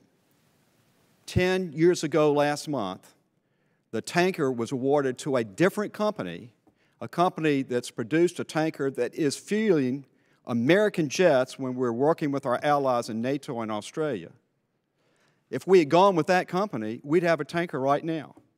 You've got programs at Wisconsin and Alabama that will produce your frigate for you right now. You don't need to go to other companies. So I can't wait to have our lunch because I look forward to talking to you about how we can avoid the mistake the Air Force made when they did what they did on the tanker program so that we can have a frigate quicker and substantially under the cost that we're hearing from the Navy. With that, I yield back. Mr. Moulton. Thank you, Mr. Chairman. I have a question about, we've had a lot of talk about cyber and artificial intelligence, and we've mentioned briefly the conflict in space. We haven't specifically mentioned China's development of anti-satellite weapons and how they now claim to be able to take out the majority of our satellites within 48 hours, 48 hours rather, of the beginning of a conflict. These are game-changing developments in our strategic balance. My question to the service secretaries is how are you working to address these as a whole? And how are you coordinating your development of AI, of cyber capabilities, of autonomous vehicles and whatnot amongst yourselves? Secretary Wilson, would you start? Thank you, sir. Let me start out with the cyber side. In our budget, we actually look at what are the biggest challenges we're facing on cyber. One of them is the area of joint cyber warfighting, and for us, we actually have $71 million in our budget for joint cyber warfighting command and control systems, and so that's intended to meld together the different cyber tools we have, so that a commander can see everything and be able to apply those to the fight. With respect to space, and your comment specifically with respect to Chinese capabilities, without going into too much detail, the things we worry about are jamming, direct ascent anti-satellite weapons, which the Chinese demonstrated in 2007, and they also have claimed certain co-orbital capabilities. Our job is to ensure that we deter any attack on our satellites. We're able to defend when someone attacks our satellites, and we are able to continue to operate in spite of any country's attempt to interfere with satellite communications. There is not a military mission today that doesn't in some way depend on space. And I think all of us at this table understand that, and it's our obligation to accelerate our ability to defend those assets on orbit and to make clear to any adversary that if they attack us in space, we will respond. Madam Secretary, you said earlier that that it is clear to our adversaries that we are the unequivocal leader in space.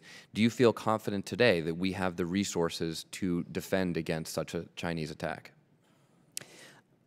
Sir, I'd like to go into some detail with you in classified session on that matter, if I could. Okay. Secretary Spencer. If I look at earlier in the testimony that we're here, Secretary Wilson hit the nail on the head. We, as three secretaries, are meeting with regularity, and one of the first programs that we decided to focus on was S&T. We put our top 3 or 4 programs that we're working on, and ironically, I think 3 of them overlapped. And we are now working with Mike Griffin and others to see how we can best pool our dollars to make sure that we are going in the most effective, efficient manner, most expeditiously, rather than going up 3 stovepipes separately. Secretary Spencer, China has made an unequivocal statement that they intend to be the world leader in AI and artificial intelligence by 2020 or 2030. Are you prepared to counter that statement? Do you think that I think we have to, and we have to put the resources against it. If I look at the assets available to us, the Naval Postgraduate School is a fine example. It's a national treasure that we need to leverage in this area. Secretary Esper, if I may change subjects briefly because I'm running out of time, I'm concerned about numerous reports that my office has received about a reduction in training standards of our ground forces. Now, this applies, Secretary Spencer, to reports we've heard from the Marines as well, but if you could answer, do you intend to allow any reductions in training standards, which seems to me would counter the emphasis that you've put on the need to have a ready force? Thank you, Congressman. We are not reducing training standards. If anything, we are increasing them. For example, we are looking at a new physical fitness test that will improve across the board the physical fitness of our soldiers and prepare them for the demands of combat. We are looking at a change to basic training that would extend it and also put additional skills in there and a crucible-type exercise at the end. So there are a number of things that we are doing to enhance the readiness of the soldier, both physically and tactically and with their skills, so that they're ready. Secretary Spencer, can you just comment quickly on the reports of the infantry officer course in the Marine Corps lowering standards? Yes, no standards are being lowered, Congressman. One of the things that we did do was we amended the actual logistics on how people go through the IOC course, but standards remain the same. Thank you, Secretary. Thank you, Mr. Chairman. Ms. McSally. Thank you, Mr. Chairman. I want to first note for the record that I remain strongly opposed to the Army's decision to close down Apache battalions in the National Guard, while at the same time growing attack aviation battalions from scratch in the active duty force. As I've said many times, this wastes millions of dollars, thousands of years of specialized experience invested in hundreds of pilots and maintainers. We went to the mat to fight for more resources for our military over these last months, and the very week the budget deal was signed into law, a combat-ready unit in Arizona was told to transfer its Apaches and shut down. And a Pennsylvania company will come home from deployment and lower their flag. I don't want to take the rest of my time to hear again the justification for this decision, but I want to note for the record my very strong opposition. On to another attack asset, Secretary Wilson. 2 years ago, we sat in a similar hearing with previous Air Force leadership arguing strongly about the need to keep the A-10 Warthog. We won. Since then, the A-10 has been pivotal, schwacking ISIS, deployed to the European defense, been ready south of the DMZ, and we've now been sent back to Afghanistan. I'm grateful for your support for this critical, unique capability, including funding for the A-10 in the last 2 years' budget requests and the commitment to the re-winging of the remaining 109 of the 281 A-10s that need it. There's been some reports, though, that divestment will still commence in a few years, and other public statements saying it will fly well into the 2030s and beyond. So can you state for the record how long you plan to have the A-10 in the inventory? Ma'am, we expect the A-10 to continue flying at least until 2030. The FY18 budget, if the omnibus comes out in the way that we expect it to, will restart the line for the re-winging, and will include enough money for about 4 more re-wings on top of the 170 plus that are already re-winged. The FY19 budget request includes $80 million for additional re-wingings of the A-10. We'll go out for a bid, but we think that'll get us between 8 and 12 more in FY19. Great, thank you for clarifying that. And I know you mentioned in your testimony, but if you have any insights on, in order to conduct the National Defense Strategy, we're down to now 55 fighter squadrons. We used to have 134 fighter squadrons around Desert Storm, and many of those squadrons are actually 18 PAA, primary aircraft assigned, versus the 24 PAA we had in the past. So how many fighter squadrons do you think you need in order to execute the National Defense Strategy? Congresswoman, we currently have 56 fighter squadrons. We've just gone through a 53-day deep dive exercise on readiness, and we're also looking at the total number of squadrons required to execute the National Defense Strategy. And so we're doing that over this year leading up to the FY20 POM. I would say that one of the things on readiness that we're really focused on is the 301 operational combat squadrons, and how do we better support the structure that we have. The guidance of the National Defense Strategy was to increase capability before we increase capacity. In other words, make sure we've got ready forces now before we just try to expand force structure. Great, thanks. So you expect when you think you'll have a sense of how many squadrons you actually need? I think we need to do that in preparation for the FY20 budget submission, which for us is over the next 6 months. Okay, great. I know there's been some discussion as to whether that will, as you're growing, whether we will, if we keep the A-10 into the inventory, which I appreciate, well into the 2030s, whether that will be the 9 squadrons that we currently have, or going down to the 6. I am concerned at the rate that we'll be re-winging the remaining 109, that we're going to have a bathtub and lose that capability. So can you comment at all about where that fits in there, and are you looking to build squadrons back from 18 to 24 PAA in the process? Ma'am, one of the issues on 18 to 24 aircraft per squadron is what does it do for readiness, particularly when you do split operations, which you understand certainly better than I do and a lot of other people. And that's one of the things we're looking at when we're going into a high-end fight.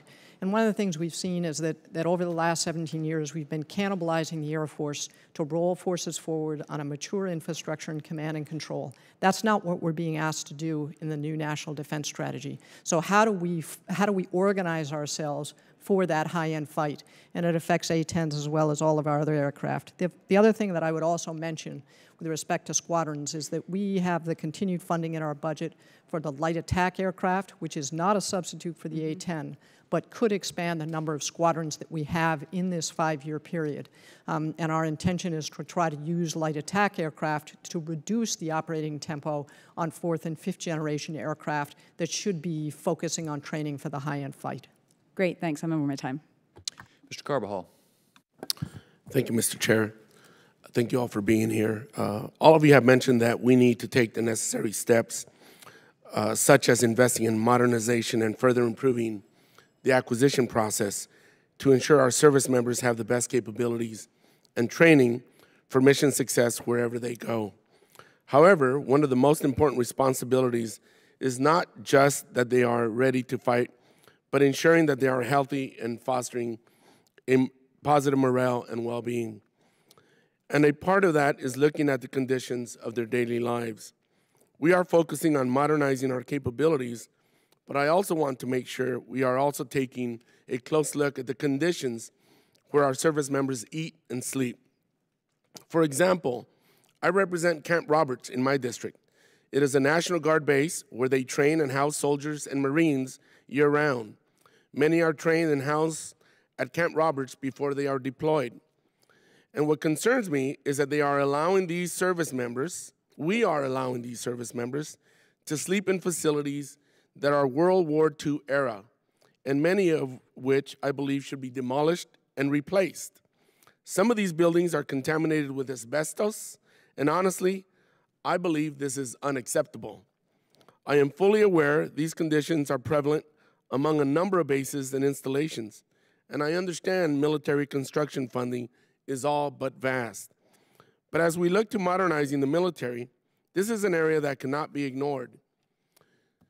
Is this something the services are focusing on? Is there a capital improvement plan? Are there any timelines where our investments are focused as priorities? And how are we ensuring that our service members are not just being provided the best equipment and training, but the best accommodations? Thank you, sir. I'll take a response to that question first. As I travel around the Army, and I've done a lot of that in the last 3 months, I spend a lot of time talking with soldiers across all components. And in my conversations with soldiers, we talk about these types of issues. And with regard to the Guard, I know there are those concerns out there with regard to facilities. So I'm not familiar with the situation at Camp Roberts. What we do is endeavor, as we look at our military construction projects, to make sure that we bring all of our soldiers' living conditions up to a certain standard. I think the Guard prioritizes within their component, but this is something I'll take back and go look at Camp Roberts and find out the specifics there, because I have not heard about this situation. Congressman, as far as your Navy Marine Corps team, when we talk about quality of life and specifically infrastructure, interestingly enough, when I talk about infrastructure and address it, it's under the readiness column. We truly believe that not only well-being of our people, but well-being of our equipment, et cetera, and the infrastructure that supports it is a major component of readiness. It has always been an anathema to me that we fund at 70+%. We've moved it up. We're going to fund this year at 80% of the needed requirement. But this is where we get down to the painful nature of portfolio management as to where dollars should go. It is readily apparent, not only with our soldiers, but out in the Pacific Northwest at the shipyards. We went and saw people who were working on lathes with tents over them because of what was falling off the ceiling above them. Thank God we have workers that can actually put up with those conditions and keep producing for us. But we have to focus on the infrastructure, yes. The last thing I will ask all of you, and if we run out of time, if you could give me some answers. You know, we always hear about the continuous process improvements that all the branches are taking to modernize our acquisitions process, all kinds of things that we are doing. But because of change of commands, how do you ensure that there's continuity of implementing priorities and implementing these continuous process improvements within personnel so that they could withstand changing the commands at different levels? How do you case manage that as branches? If you're talking about large, Congressman, what we do is we have very established metrics, if you will, with regard to readiness that assesses training, equipment readiness, personnel deployability, et cetera, with hard metrics that we continue to try and make more and more objective. We do the same with regard to infrastructure in terms of the conditions of barracks or quarters or buildings.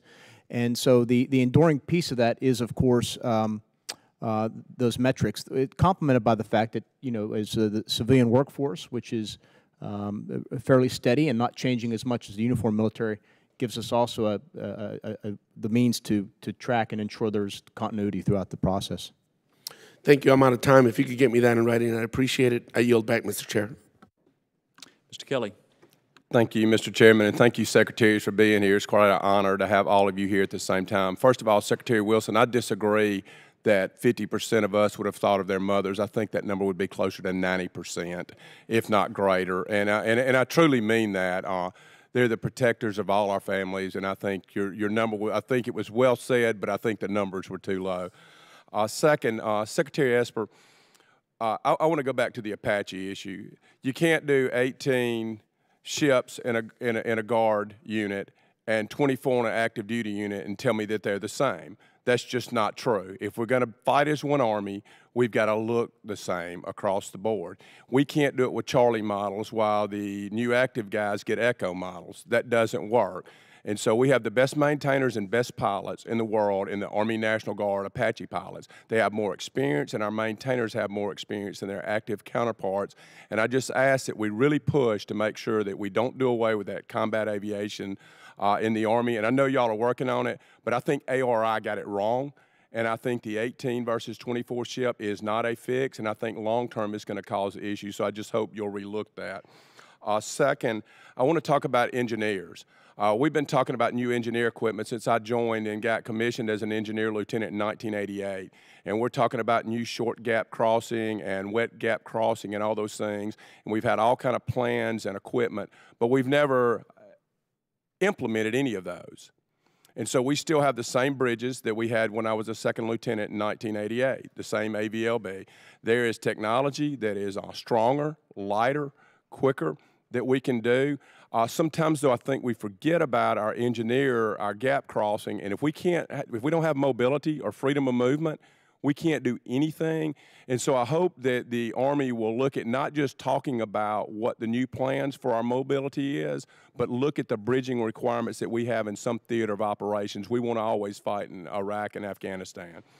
And I really don't need a question. I hate that, but I think you're doing a great job. Continue that, but those are two things. And I do want to touch one more thing on as far as how we live as the Guard. Let me just tell you, many times when a Guard unit mobilizes, they live in lesser conditions that the Army would not even live in. And if it's because we are practicing being remote, I'm fine with that, as my 155 soldiers are about to do at Bliss. But if the active component is not doing the same thing, we need to fix that, and we don't need to ask the Guard guys to live in tents when the active guys are living in nice barracks. And so I just want to make sure it's for the right reasons, and thank you so much for your service. Secretary Wilson, ISR, the J-STARS, that's a mistake. Let me tell you, when you have a thirst for intelligence, as all our services have, and we're talking about taking a platform out of service to have something that replaces it in 2035, yet the requirements are not going down, that is not an acceptable answer for a guy who lives and dies by that intelligence on the ground. So can you tell me there's a plan in place to do something for the intelligence that J-STARS is currently collecting between now and 2035 when the replacement starts coming online? Yes, sir. One of the things that makes this possible is, in fact, the assessment that we will continue to fly J-STARS through the mid-2020s. So what we're doing here is comes in three increments. The first increment is kind of now to 2023, where we will have the current J-STARS. We will build additional MQ-9 Reapers that have ground-moving target indicators. We will modernize the E3G AWACS system, including support for the new ground-moving target indicator software, and we will enhance their Link 16 capability, which has to do with their communications, as well as building additional space-based capability with the National Reconnaissance Office. So that is the first increment. The second increment starts in If I can let you finish the other, I'll just tell you, I think there's still a ISR capability gap from 2025 to 2035 that we can't afford. And I'm sorry, but I wanted to get with Secretary Spencer real quickly. This hospital ship is a big deal. And the same thing, we don't need to be talking about what we're going to do in 2021 about removing something from the inventory. We need to have a replacement before we remove that, whether that means upgrading what we currently have or getting something else. My understanding is, and I may be wrong, tell me if I am, is that we have a national security requirement for 2 hospital ships. Yet we're not going to meet that starting in 2021 because we're retiring one of the 2 hospital ships. And again, that's a capability gap in soft power and also serving our ally or serving us in a time of war. Just can you assure me we're not going to have a capability gap in hospital ships? Congressman, I can. Much like the Ticonderoga, it was coming up for decommissioning, and we put a SLEP program, a service-like extension program on. We will address this and make sure that we don't have the gap. Thank you, Mr. Secretary, and I yield back, Mr. Chairman. Mr. Brown. Thank you, Mr. Chairman. I want to thank each of you for not only your service to our warfighters and their families, but also to each of you for your prior service in uniform. Thanks for being here today. Secretary Esper, it was a pleasure meeting you, sitting down with you 2 or 3 weeks ago in my office. I'd like to follow up on the Army Futures Command and ask you a question or two about that. You identify that as one of your 3 priorities to improve modernization. You said today, as well as in your written statement, it's integral to reform in our acquisition process. Your Undersecretary McCarthy has sort of characterized it as a realignment. You've characterized it as a consolidation. General Murray testified last month on the Senate side. He testified that it's projected, the Army Futures Command is projected to be, at least initially, operationally capable by June or July of this year, and fully operational next year. When are we going to see a concept plan or some other document that sort of, at least in an outline form, lays out the purpose, the organization, the resources, what the realignment and consolidation might consist of? When will we see something like that? Sir, the Undersecretary of the Army will be coming up this week to brief the committee, staff on it, and members who are interested. Great. Well, while you're here, can you make your best elevator pitch? Because there are some skeptics, there are a lot of supporters. What's the pitch? Why a new command and new processes, and not just improving current processes in existing commands? Well, I think I don't need to cite some of the past failures the Army has had with regard to major acquisition programs. When you look at the various reports that have come out in the past, such as the Decker-Wagner report and testimony of experts in committees such as this over the years, they cite a number of consistent items, first of which is a requirements process, which is unwieldy and is in some ways never-ending. And they speak to a culture of risk aversion, and they speak to a lack of accountability. So those are just 3 things. There's a longer list, of course. What the Army Futures Command proposes to do is to take these disparate functions that are currently spread out across the Army and align them. So you could either say you're aligning them or you're consolidating, but the bottom line is you're putting under a single commander who is now responsible for materiel acquisition from concept all the way through production. Sustainment will remain with Army Materiel Command. And so that's what you have. So you have a single person responsible, you have accountability, you have unity of effort, so now a single commander can work that technology from, again, concept, S&T, all the way through. You can utilize the lessons we've learned so far with regard to use of the cross-functional teams, whereby you bring everybody to the table at the beginning of the process. You bring the PMs, you bring the contractors, you bring the budget folks, you bring the testers, all the way around, and you make sure they sit at the table and we discuss requirements then and there so that you don't get requirements creep. So we'll see something next week. You'll see, you will be briefed if you want, and certainly the staff will be briefed this week on some of the details. Secretary Spencer, I had some of that good Navy coffee. I was aboard the USS Gonzales just last week in Norfolk, and I was on the bridge. I was on the bridge on that destroyer. Last year, I was on the USS Nimitz, and as you know, that space is very busy. A bridge on a destroyer, an aircraft carrier. It's sophisticated, a lot of equipment, a lot of technology, a lot of moving people. That same day, I visited a simulator, a bridge simulator, and we looked at the USS Porter scenario, which happens in the Strait of Hormuz, and now they'll be training on the Fitzgerald and McCain simulation.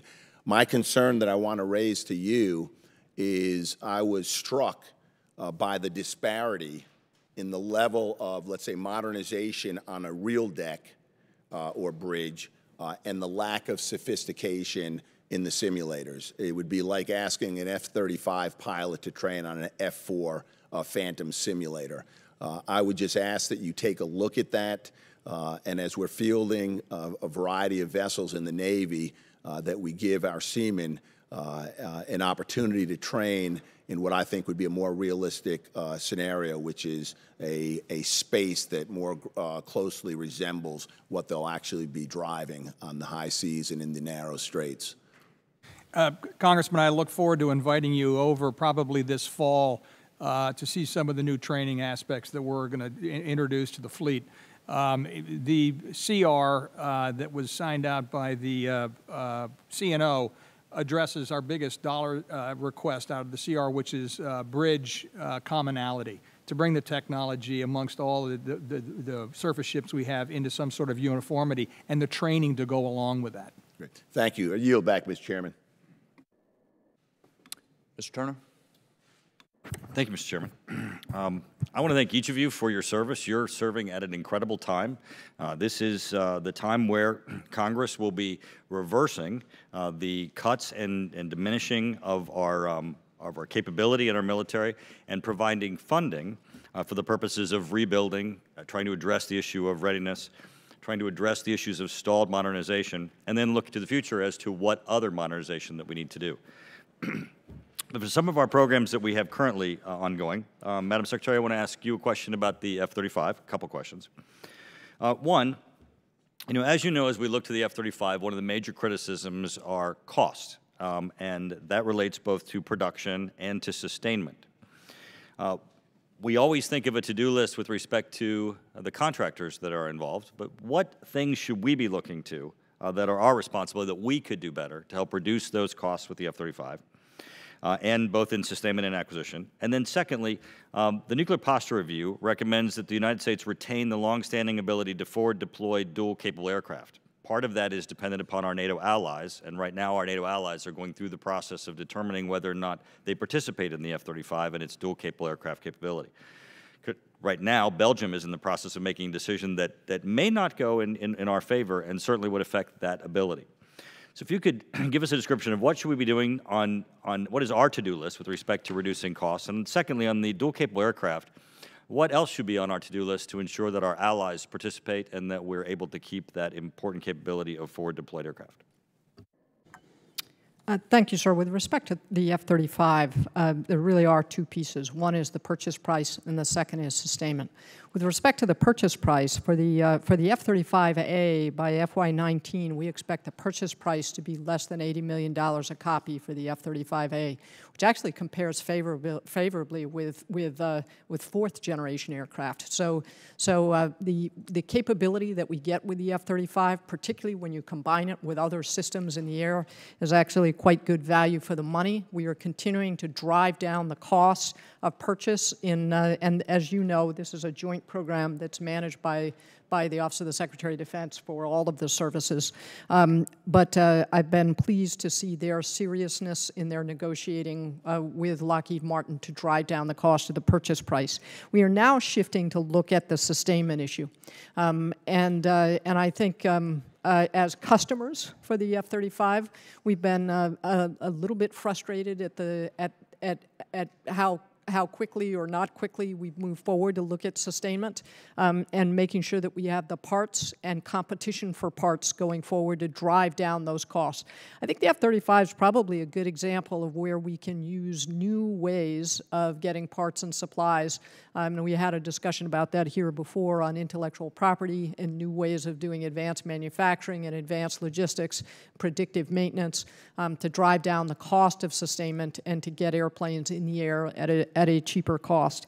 With respect to the allies and the dual-capable aircraft, if I could take that question for the record, I will get you a more full answer.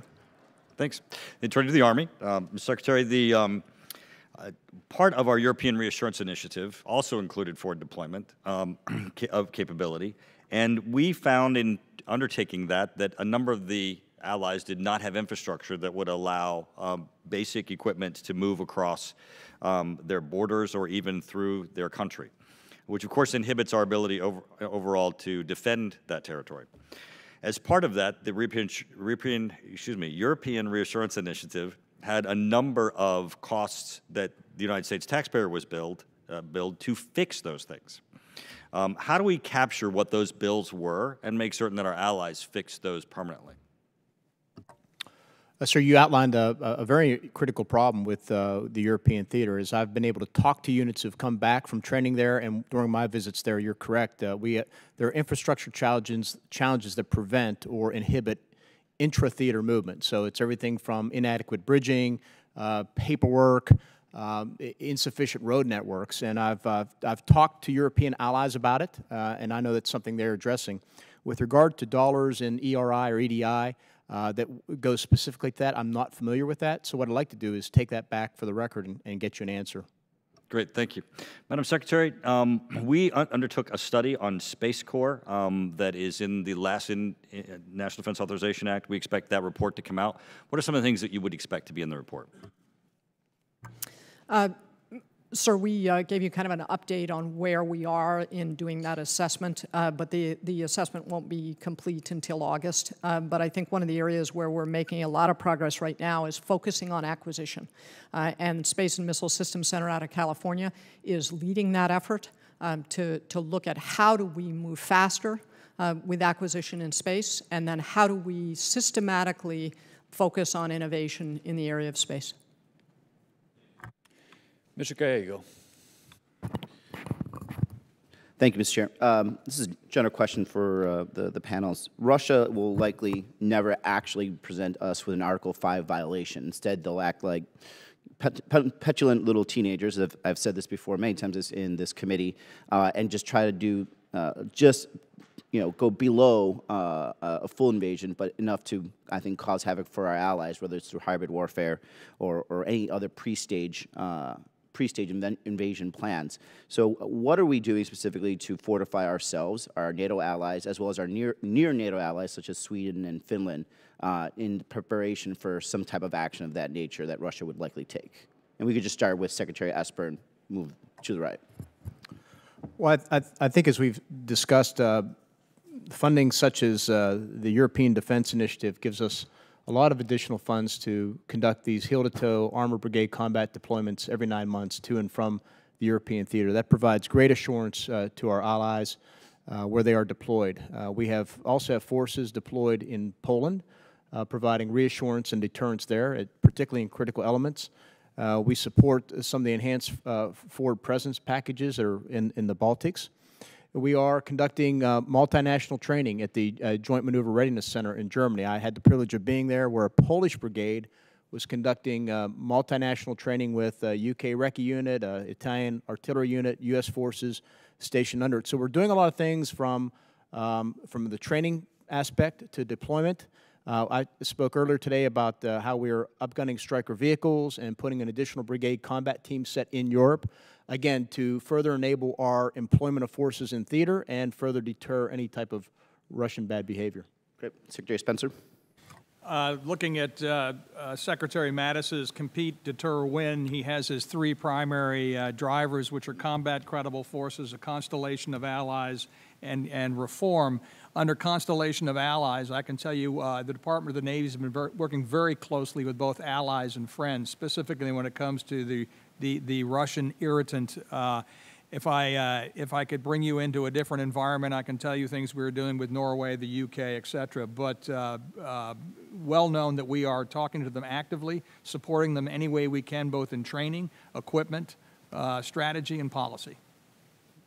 Secretary Wilson. So I would just add to that, the National Defense Strategy is driving what the Air Force is doing, and the refocus on both the Russian and the Chinese threats. In addition to the European Defense Initiative, or under the European Defense Initiative, which my colleagues mentioned, the Air Force is putting an effort this year into 5 bases, which would be forward bases that we would rotate to in the event of conflict in Europe.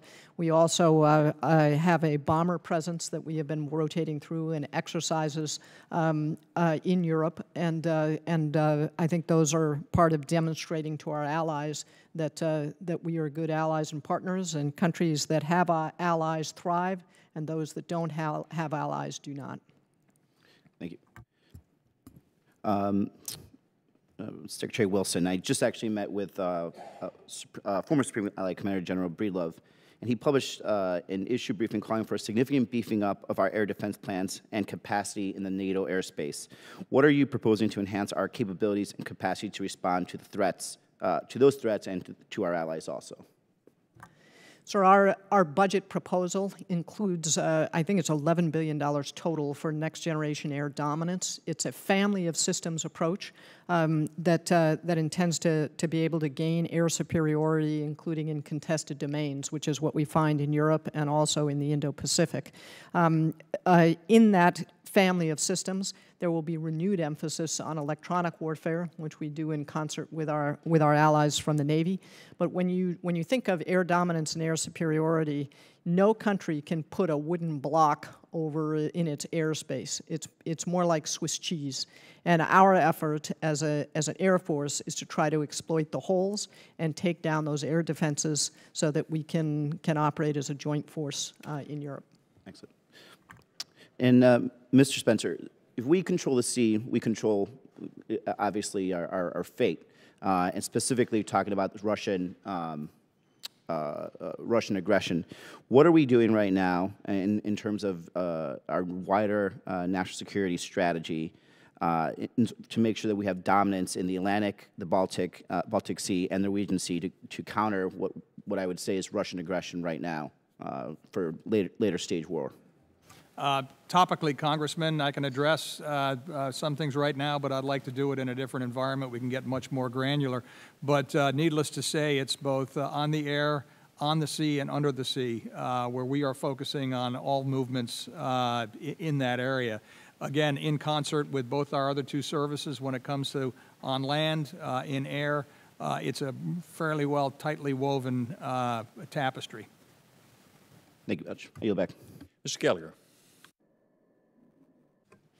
Thank you, Mr. Chairman. There was a comment made at the beginning of the hearing. I don't know if it might have been the ranking member, but to the effect of this will likely be the largest the defense budget will be over the course of the decade. I hope that's not the case, because that means we will have failed in our effort to rebuild the military. And I just bring that up to suggest that the top-line fight, while we may have won an initial skirmish here, is going to be increasingly important and more difficult, precisely because we are giving you more money going forward, and we're going to need your help in making the case. And I would like to follow up at some point on Moulton's question about lowering of standards for IOC, because it's my understanding that we've gotten rid of the initial INDOC, but I don't want to spend much of my time on that. Secretary Spencer, I would like to ask about the 30-year shipbuilding plan, because I do think it is an unusual document. And by that I mean, on one hand, in no uncertain terms, it states that a plan to achieve today's warfighting requirement in 3 decades represents an unacceptable pace in context with worldwide, if you could, unacceptable pace with worldwide threats that we're facing. And I just want you to elaborate, if you can, on the factors that make this plan unacceptable from the Navy's perspective, and why the Navy put forth a plan in the first place that failed to meet this basic threshold.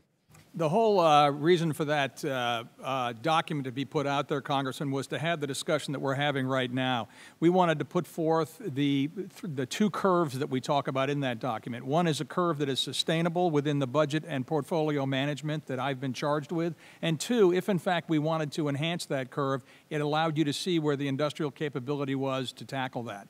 I cannot sit here and balance, to be very frank with you, the portfolio I have, I'll rephrase that. I believe we have balanced the portfolio we have in the best way we have with the resources available to us, even with the top line you've provided us in that plan. Could we do it better? Could we do it stronger? If in fact there were the resources, yes, we could. But does the Navy believe that it is in fact unacceptable for us to get to 355 ships in 3 decades? In less than 3 decades, or? If we are charged with the task that we are charged right with now, it's going to be difficult, yes. Okay. And then just on what my colleague, Mr. Byrne, brought up, I know we've had this conversation many times, but I just too want to emphasize, if we zero out additional work, as we're currently at risk to do, as in no congressionally added LCS or EPFs, and no foreign military sales in FY19 to fill the gap, in your opinion, Mr. Secretary, would only 1 ship of any class in total between the 2 yards be an acceptable outcome with respect to the health of the industrial base? That's what I was speaking to Congressman Byrne about. Again, it is in our purview to find the resources necessary to balance the health of those, any of the industrial base that we have. Does one work? No, one is definitely not optimal. Can we sit here within our bounds and try to move Foreign military sales to the left, that's a lever. Do we have the ability to actually find resources to fund a different platform internally within our budget? That's a lever. Those are the things that we'll be looking at. I appreciate that and really look forward to working with you on that. I think we all, as I've said to you many times, we all want the same thing. Exactly. We want a robust and open, we want the best frigate possible. We want to keep the yards alive to make that competition robust and also to make good on the investments we've made there. Secretary Wilson, there was a memo reportedly directing the Air Force to share less with the public. I'm paraphrasing grossly, I apologize, but I'm running out of time.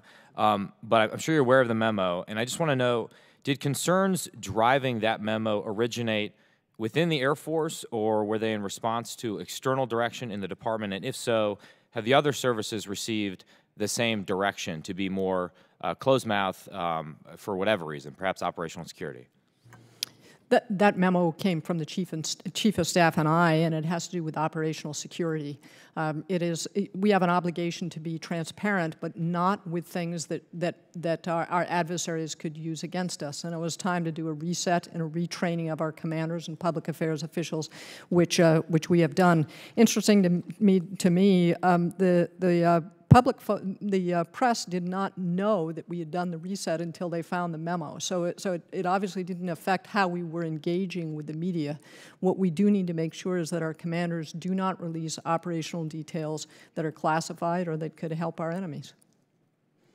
I appreciate that. I think we all want the same thing. At the same time, though, and I know I've said this to the Navy before, we're really going to need your guys' help in making the case publicly for what the fleet of the future looks like, what the Air Force of the future looks like, so that we can have that public support to make the argument for a higher top line in a very difficult security environment going forward. With that, I yield. That is my intent, sir. Mr. Heiss. Thank you, Mr. Chairman. Secretary Esper, let me start this with you. In your written testimony, you stated that an important part of the Army's effort to maintain readiness for major combat operations includes this Security Force Assistance Brigade. Can you explain further as to why SFABs are so important for readiness in the Army? Yes, Congressman. If you look at what the situation has been the last several years as we have provided assistance and training to our Afghan partners, what that has done is consumed an infantry brigade combat team, 3,000 plus personnel who are separated from their command, not conducting the missions, and therefore quickly losing their readiness. And in the context of what we face now, consistent with the National Defense Strategy, less prepared to fight these high-end fights, if you will. So the solution, the idea of the Chief of Staff was to create a Security Force Assistance Brigade that requires fewer troops, in this case 816 versus 3,000 plus, that were also specially trained and equipped to do this type of training. And the personnel are specially selected. They have already had a company command or a battalion command, and so they come with it with their own skills as well. And the view is that this would, again, relieve the demand and therefore help preserve the readiness of our infantry brigade combat teams that have been doing that type of training for years now. Thank you. And I would just urge as well your consideration for Fort Stewart on that. I think we're well prepared for that. Let me ask each of you, let me do this, each of you real quickly, because all of you have mentioned the problems with acquisition. Of course, we've made great strides in trying to deal with acquisition reform on this side, but each of you have mentioned it. I've done a little bit of research, and it seems that the Section 809 panel has come out with some interesting ideas to try to streamline the process. So my question is, are each of you looking at their recommendations? Yes, Congressman, I can tell you that we are. Secretary Wilson hit on something that we're really kind of drilling down in the Navy, and that's OTAs, other transactions. We've had that ability to do that, and it's always kind of intrigued me that we haven't grasped that with greater vigor.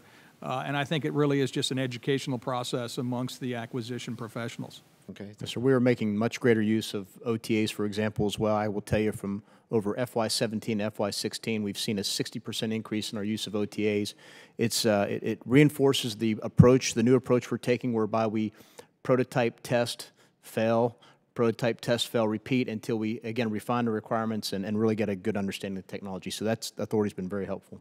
Okay, thank you. So with respect to other transaction authorities, our light attack experiment was done under another transaction authority, and we went from with 4 pages of requirements. We went from a letter of invitation to having aircraft on the ramp to test in 5 months.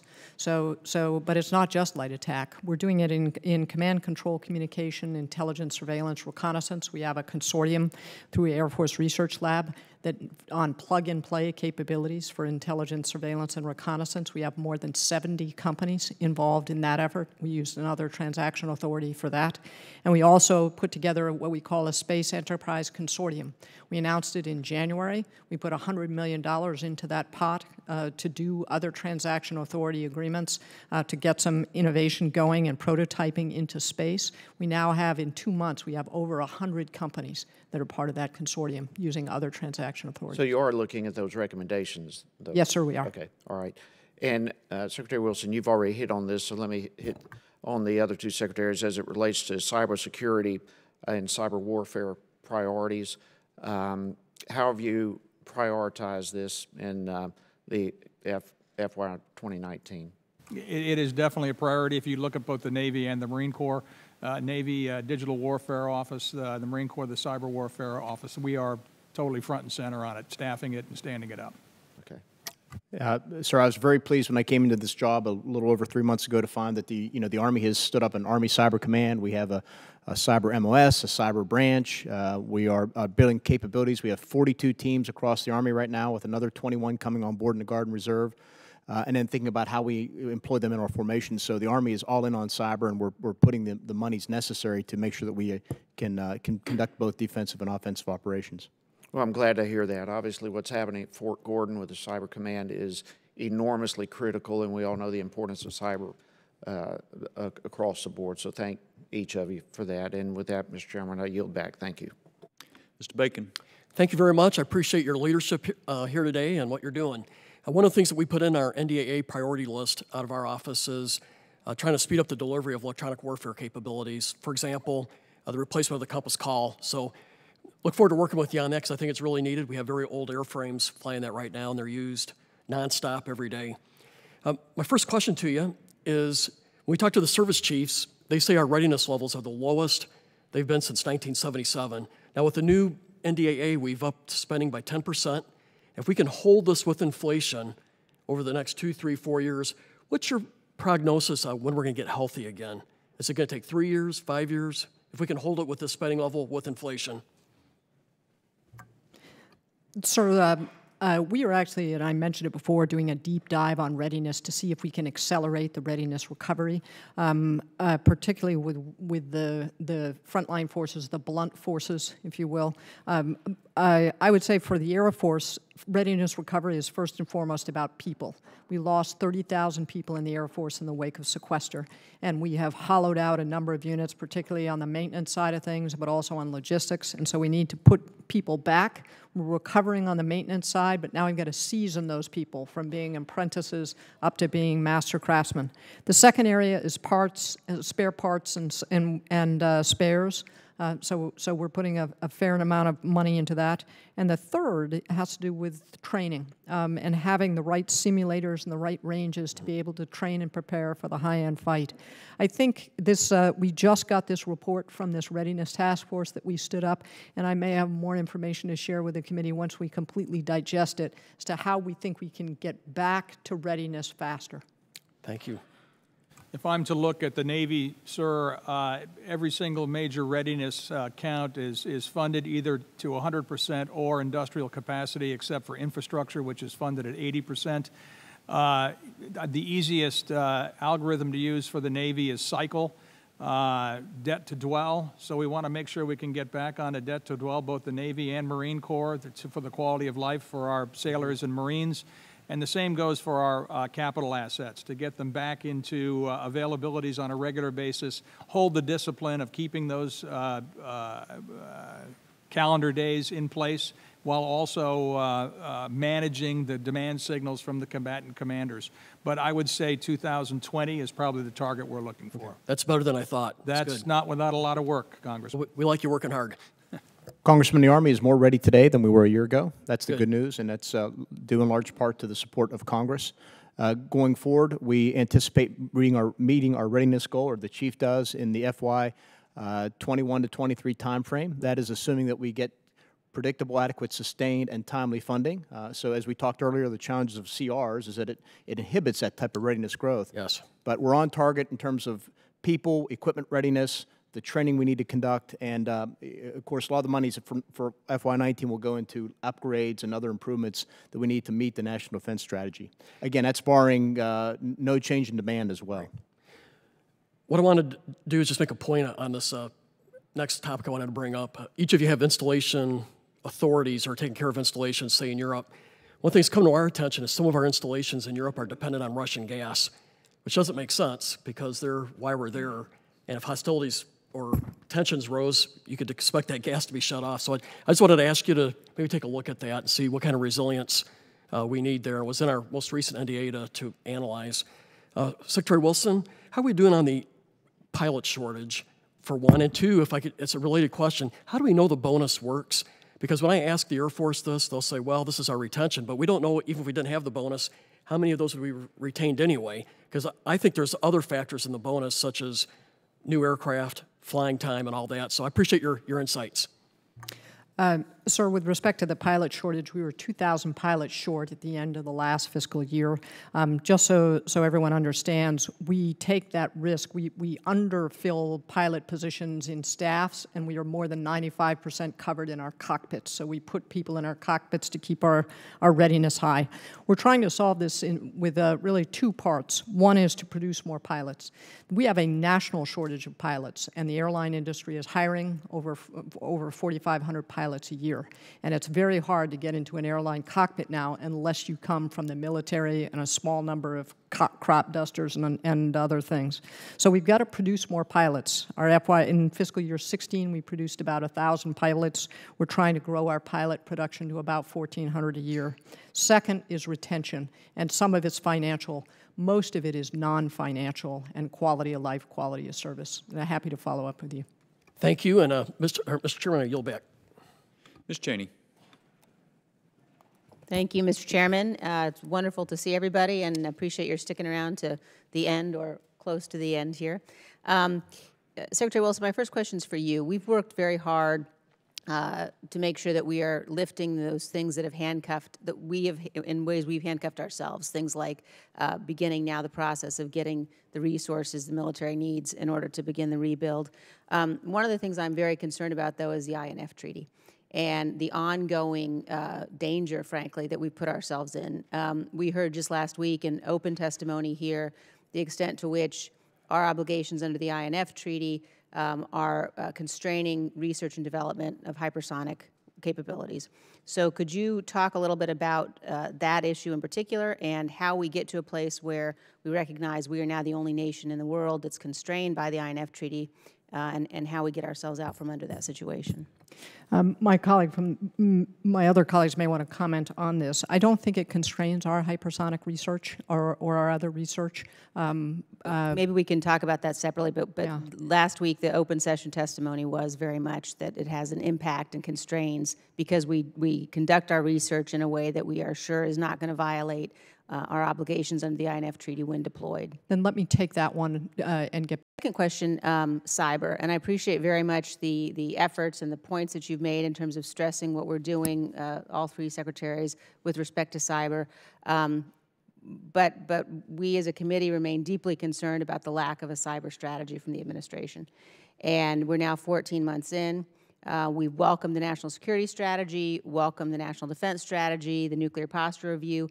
But I would really like to hear from each one of you how you can be confident that you are in fact building the kind of force we need, kind of modern force we need in the absence of an overall cyber operation, cyber deterrent strategy. Secretary Esper. Congressman, we fully recognize the threats that are out there. We are doing everything we can. As I meet with the leads of the cross-functional teams, what I'm reinforcing to them is at their level, making sure that all of our systems are both hardened and resilient. At the same time, as we discussed, I'm looking at how we address cyber on the battlefield to ensure that we are defensively protected and have offensive capabilities. And then, of course, there's the enterprise side of our networks, making sure they are protected as well. So we're doing everything we can within our within our scope of our authorities and what I have under Title 10 at this point. Congressman Cheney, it's a challenge. I'll be very honest with you. I'm looking down here. The Navy has $448 million over the fit-up for cybersecurity efforts, everything from hardening HM&E to base hardening. And then we look at the Digital Warfare Office, $27 million in fiscal year 19, going up from there. We are doing what we can, but to be very frank with you, when it comes to the personnel side, we're going to have to be very creative to get the minds that we need to actually attack this and get down to it. We're going to have to come to you probably for some relief on DOPMA. We're going to have on and off tracks. We're going to have different abilities to attract people to get them in and after the problem. But as far as dollars and activity right now, we are focused on protection and in, primarily and secondarily offensive actions. I would highlight three things. One is that we're prioritizing. The first is we are charged by Cyber Command with producing 39 cyber mission teams, and we are on track to do that. In fact, I think they've all become fully operational this year. The second is when we look at what are the most important things we need to do, one of them is our network infrastructure is pretty old. We are shifting to enterprise IT as a service so that we move a lot of the kind of enterprise IT, our email and those things, to companies that provide that, and taking our 1,700 cyber people who are in uniform and training them to be more cyber defenders. So we use their skills in a way that's beyond what they serve me in the help desk. The third thing has to do with cyber operational improvements, and the fiscal year 19 budget for the Air Force puts $900 million into more tools and mission defense teams to improve our cyber protection for our bases, but also for our weapons systems.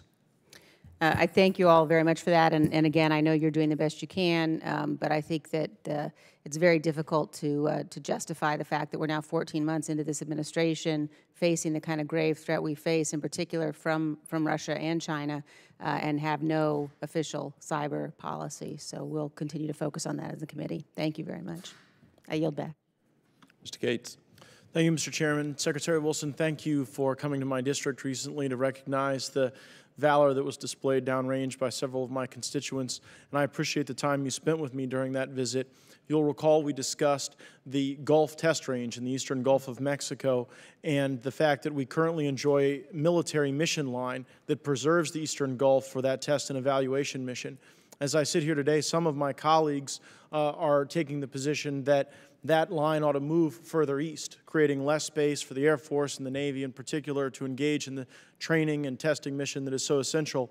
You indicated to me at that time that there was no space between your view and the view that General Goldfein has placed into the record, that the Air Force needs absolutely all of that space going forward for the missions that we have planned and those that we anticipate in the future. Has there been any change in the Air Force's view on that matter? No. And can you describe for me some of the consequences, particularly as it relates to munitions testing, if we were to have less space, as some of my colleagues have suggested? We do testing of missiles off of Eglin, as you well know, but we also do training over the Gulf. And I think, I happen to believe that we should be able to exploit natural resources of the United States for our prosperity, but we also have to maintain our national security. If there are ways in which to do that going forward that allow for both of those things, of course the Air Force is very open to that. But once we lose the ability to train, particularly in fifth-generation aircraft and hypersonics and other things, it's very hard to get back. So we're very cautious about that. Has the Air Force reviewed any plan from the Department of the Interior or any other element of the United States federal government that would alter the position of the military mission line that would still preserve the important work that you've described? I have not personally myself. Are you aware of anyone within the Air Force that's been presented with such a plan to alter the military mission line? I don't know, but I can take that question for you. Thank you.